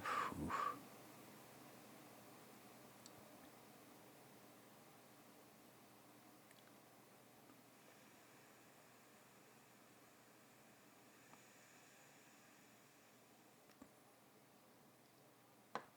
And he's smart. He's like, the press will eat you alive if you don't get closure for them. And my client knows this. He's very fucking crafty.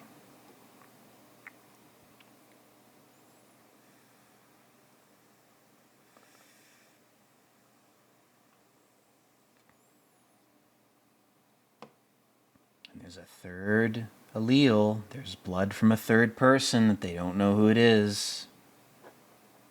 Oh boy, man.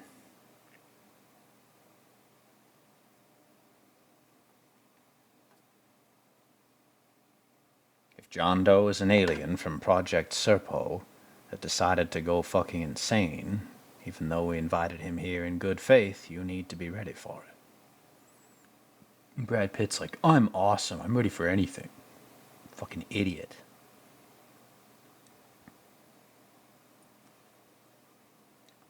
But Morgan Freeman kind of likes this guy. He's like, oh, you remind me of me when I was young and still had a soul.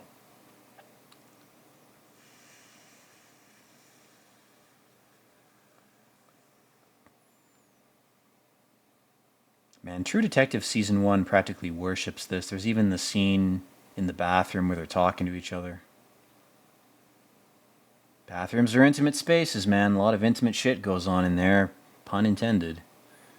So when there's a conversation between 2 characters, it's a useful set piece to use when they're talking about some deep shit. It's a very human space. Everything's laid bare. You're showering, you're shitting. you know, you're shaving. You're vulnerable. And so when a conversation takes place there that's full of exposition, it's more justified because the space lends itself to admission, confession, that type of thing. Very effective set piece. Again, Fincher's a fucking master of this. You know, I don't have to praise him for it. I'm sure he's been praised a million times over, but loading their guns, putting on their vests, getting all their defenses ready, but ooh, are you defending against the right things? Or are you focusing on superficial surface level shit when the stuff you should have been focusing on has fallen under the radar?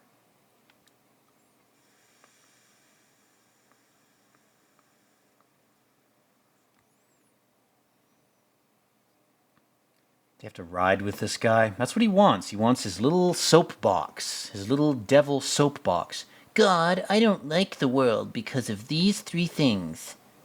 Now I have your ear, and I will complain to you. So petty, man.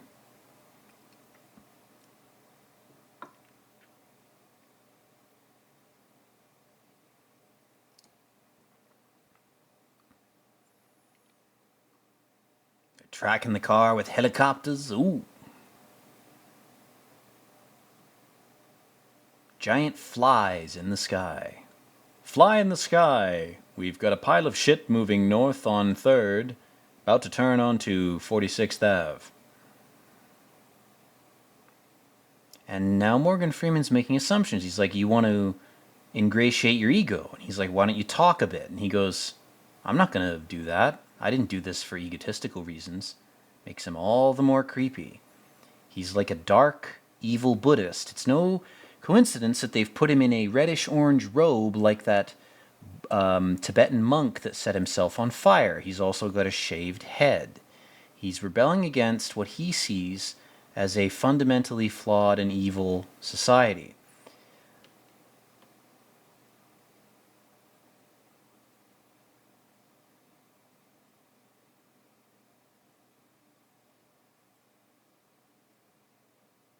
And he's contradicting the serial killer narrative by saying, I'm not special. But, of course, you know, that's its own type of humble brag, you know.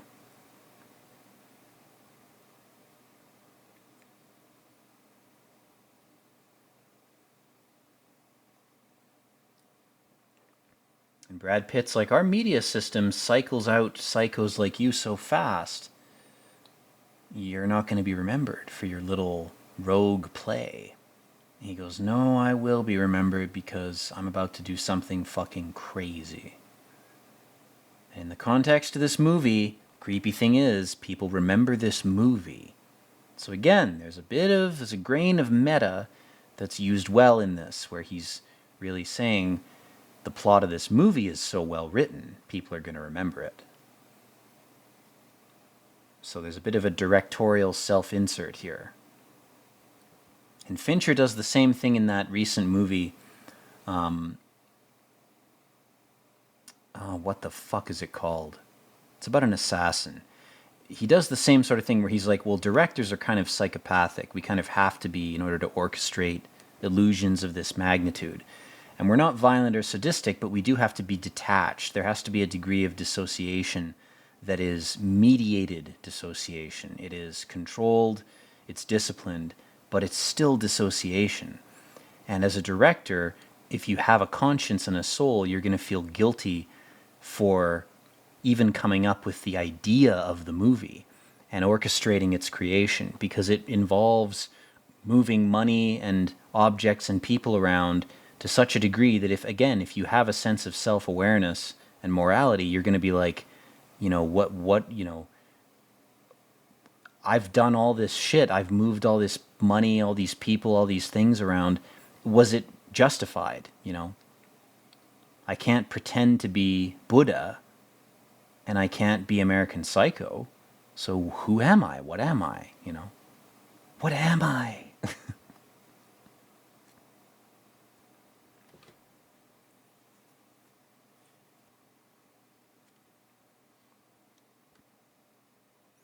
And this guy, he's fully cooked. He's like, I was chosen by God or Satan or something else. And then Morgan Freeman, bringing the intellect in, is like, well, if you're an intellectual, if you're a smart guy, he's like, if you didn't have control of your actions, it's odd that you enjoy what's going on, because we know you enjoy it. You did enjoy torturing those people. You were sadistic. Your sadism is your flaw.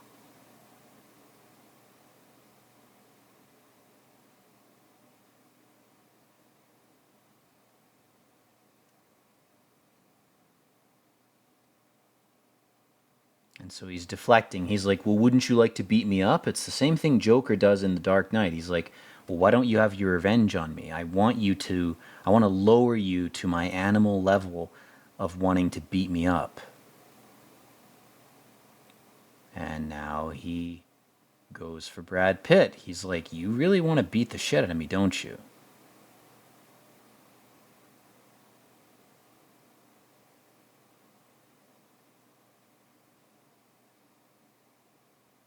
And Brad Pitt stumbles upon a nice point of pressure. He's like, you just killed innocent people. He's taking a cue from Morgan Freeman. He's pushing this guy's buttons, and he goes, well, you're judging these people. You're not an instrument of judgment. You're forming your own judgments, you arrogant fuck. Judge not, lest ye be judged. You were frustrated that those people weren't getting karma fast enough, so you accelerated it by taking matters into your own hands. Never a good idea. People will torture themselves on their own without any involvement from you, and you can sit back and watch if you like.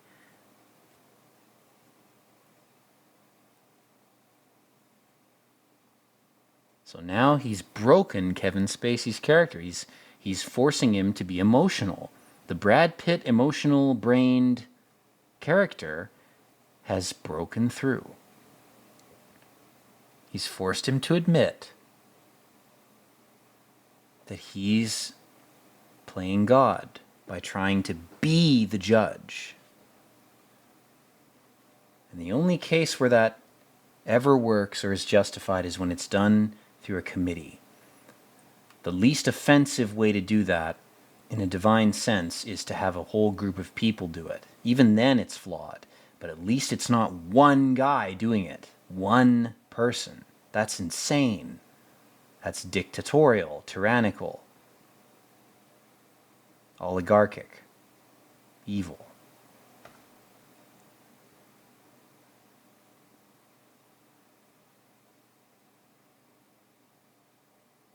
He's like, oh, I'm making you be remembered. I'm such a martyr.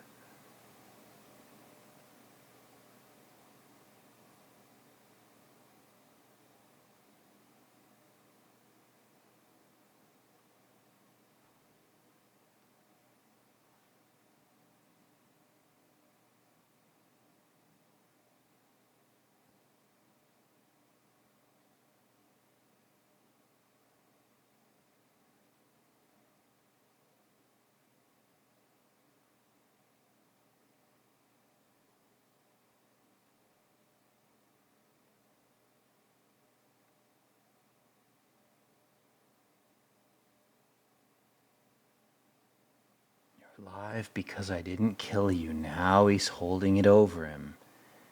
Now he's got the upper hand. He's like, I chose to spare you. I was God for an instant because I chose to let you live when I could have killed you. Morgan Freeman wouldn't have gotten there in time. It would have been a bullet wound right to your brain. And he's asking him to think, why would I have spared you unless that was part of the plan? And Brad Pitt doesn't see it. He's too emotional. And Kevin Spacey's smiling. He's like, I've already won because my plan has already succeeded. Because I've let this guy live. And now he knows it.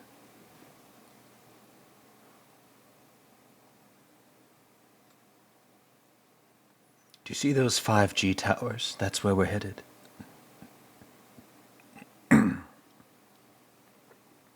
Your giant mechanical flies will follow us to the shit I've taken in the middle of the desert.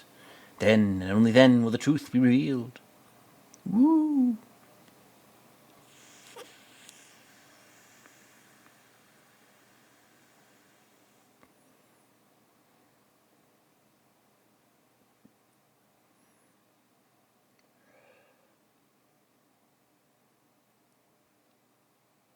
God, this black net of power lines, this fucking hedge maze of metal, I love it. What a great shot that was, of the car driving down the road. Black metal netting on either side. Whew. Great.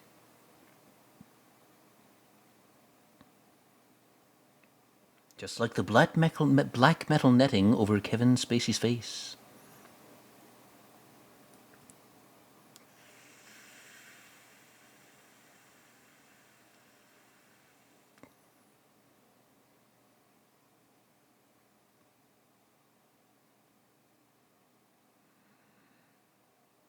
He's like, I have an Amazon driver coming soon. That's what he's going to say in a minute.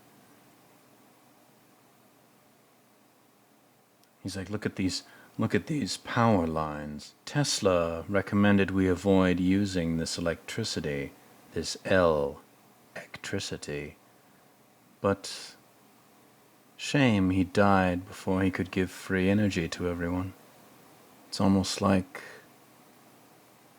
dark forces removed him from the game.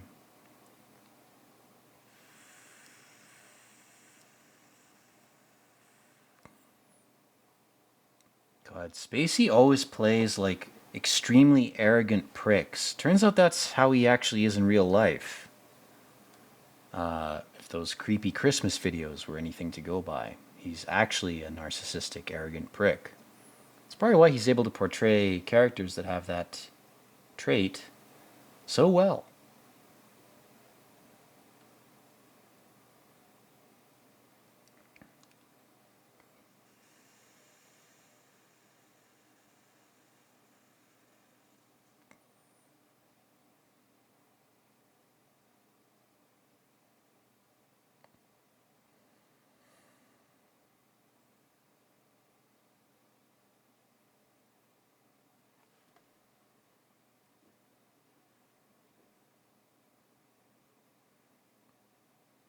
It's James Dean's fucking ruined car over there.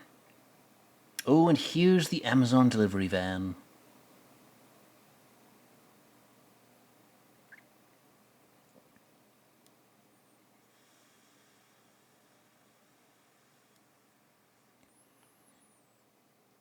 And of course they're thinking, well, it's a bomb or something, you know, it's some kind of trick.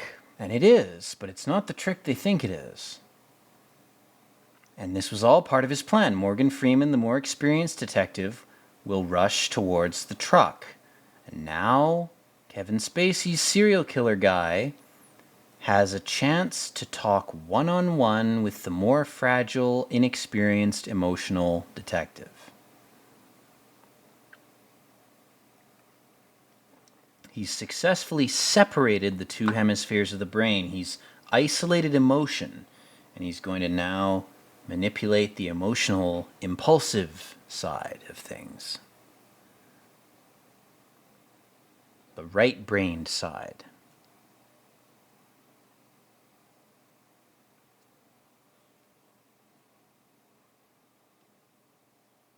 It's like, I'm just delivering for Amazon. I am Amazon bot 634471. I have a package to deliver to this location. That's from the 2027 remake of this movie, guys. Just wait for it. It'll come out. They'll remake this eventually. They remake everything. Nothing new under the sun.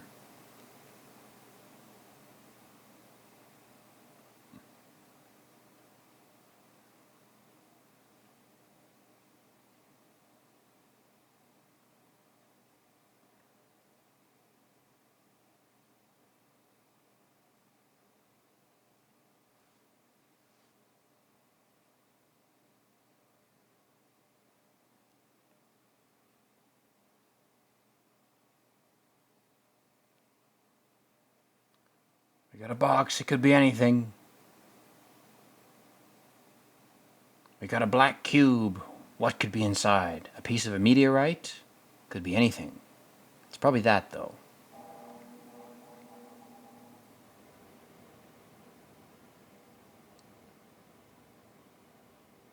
Poor bastard. I guess $500 is pretty good, even if you have to fucking run away from your own truck.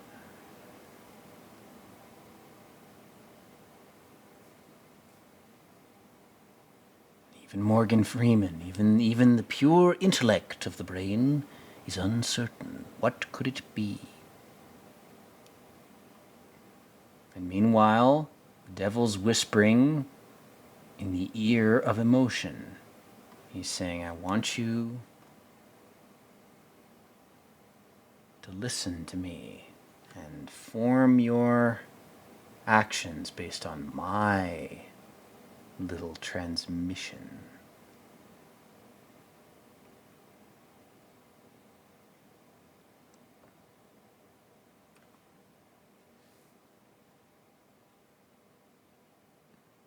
See, Morgan Freeman makes a fatal error here. He's not prepared for what he sees. And he reacts in an out-of-character way. He reacts emotionally. What he should have said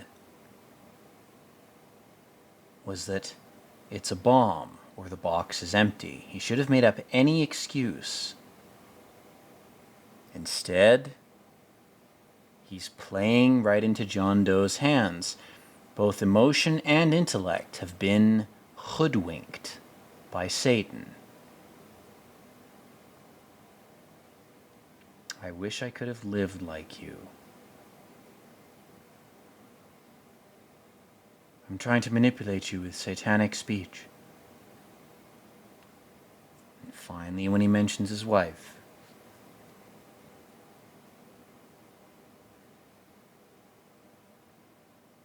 because he was posing as press, because Satan had control of the media, he was able to gain access to his apartment while he was away.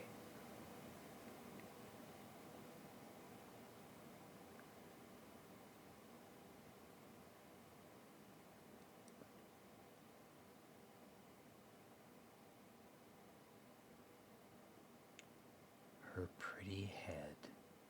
My God, man.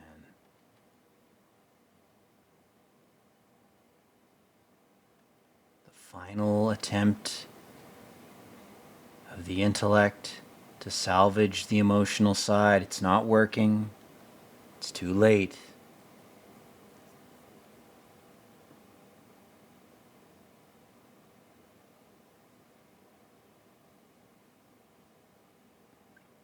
Why is Freeman admitting this to him? It's because he has sympathy for this guy. He doesn't want to lie to him. He's caught the virus from this younger guy of sympathy, empathy, and truth. And so John Doe, in a roundabout way, is demonstrating how weak these detectives are. Despite being friends, their differences, and everything else, all their flaws as people. That's why this movie is so fucking dark, because he's showing them what their flaws are.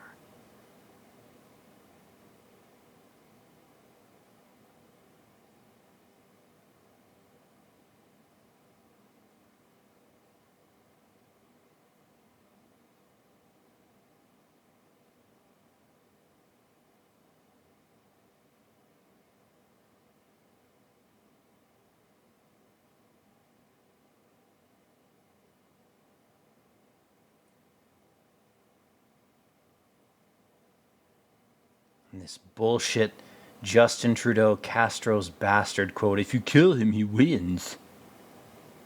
But in this scenario, he's got a point.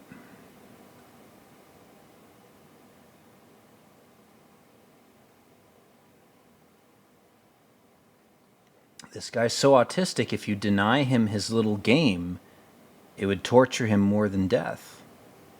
But Brad Pitt couldn't do it. He's too emotional, too immature. He straight up kills the guy.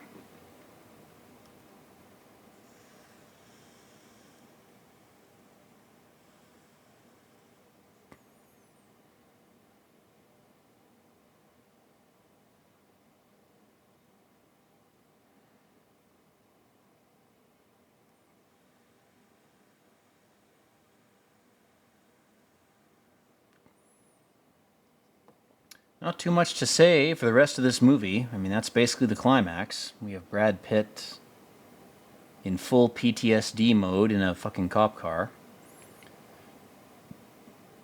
If only you'd shaved your mustache, Brad, it may not have come to this.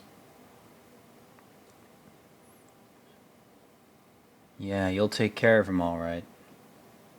Give him psych pension at least. Jesus Christ, he's done enough.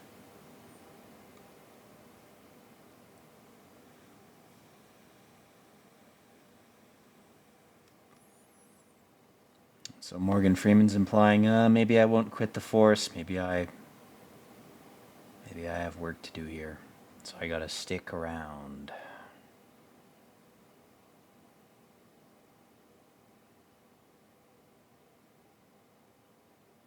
Ernest Hemingway quote. I love that. Again, very corny, very noir. The world's a fine place and worth fighting for. Well, I agree about the second part. That doesn't make any sense, logically. It's very nihilistic. It's very emotional. That's sort of the point of the end of this movie is Brad Pitt has infused Morgan Freeman with some of the emotional energy that he lost through years of cynicism. But anyway, as these heavily corny 90s credits are playing, I'm going to end the recording, guys. There's about 4 minutes left, but it's all credits, so I'm going to end the recording here. Thank you for watching. I do hope you enjoyed my commentary, and I hope you enjoyed this movie. Hope you derived from it something positive. That's the point of shit like this, as dark as it is for you to see the light through the darkness. Hope you're doing well. Hope your family and friends are doing well. And as always, Peace out, everyone.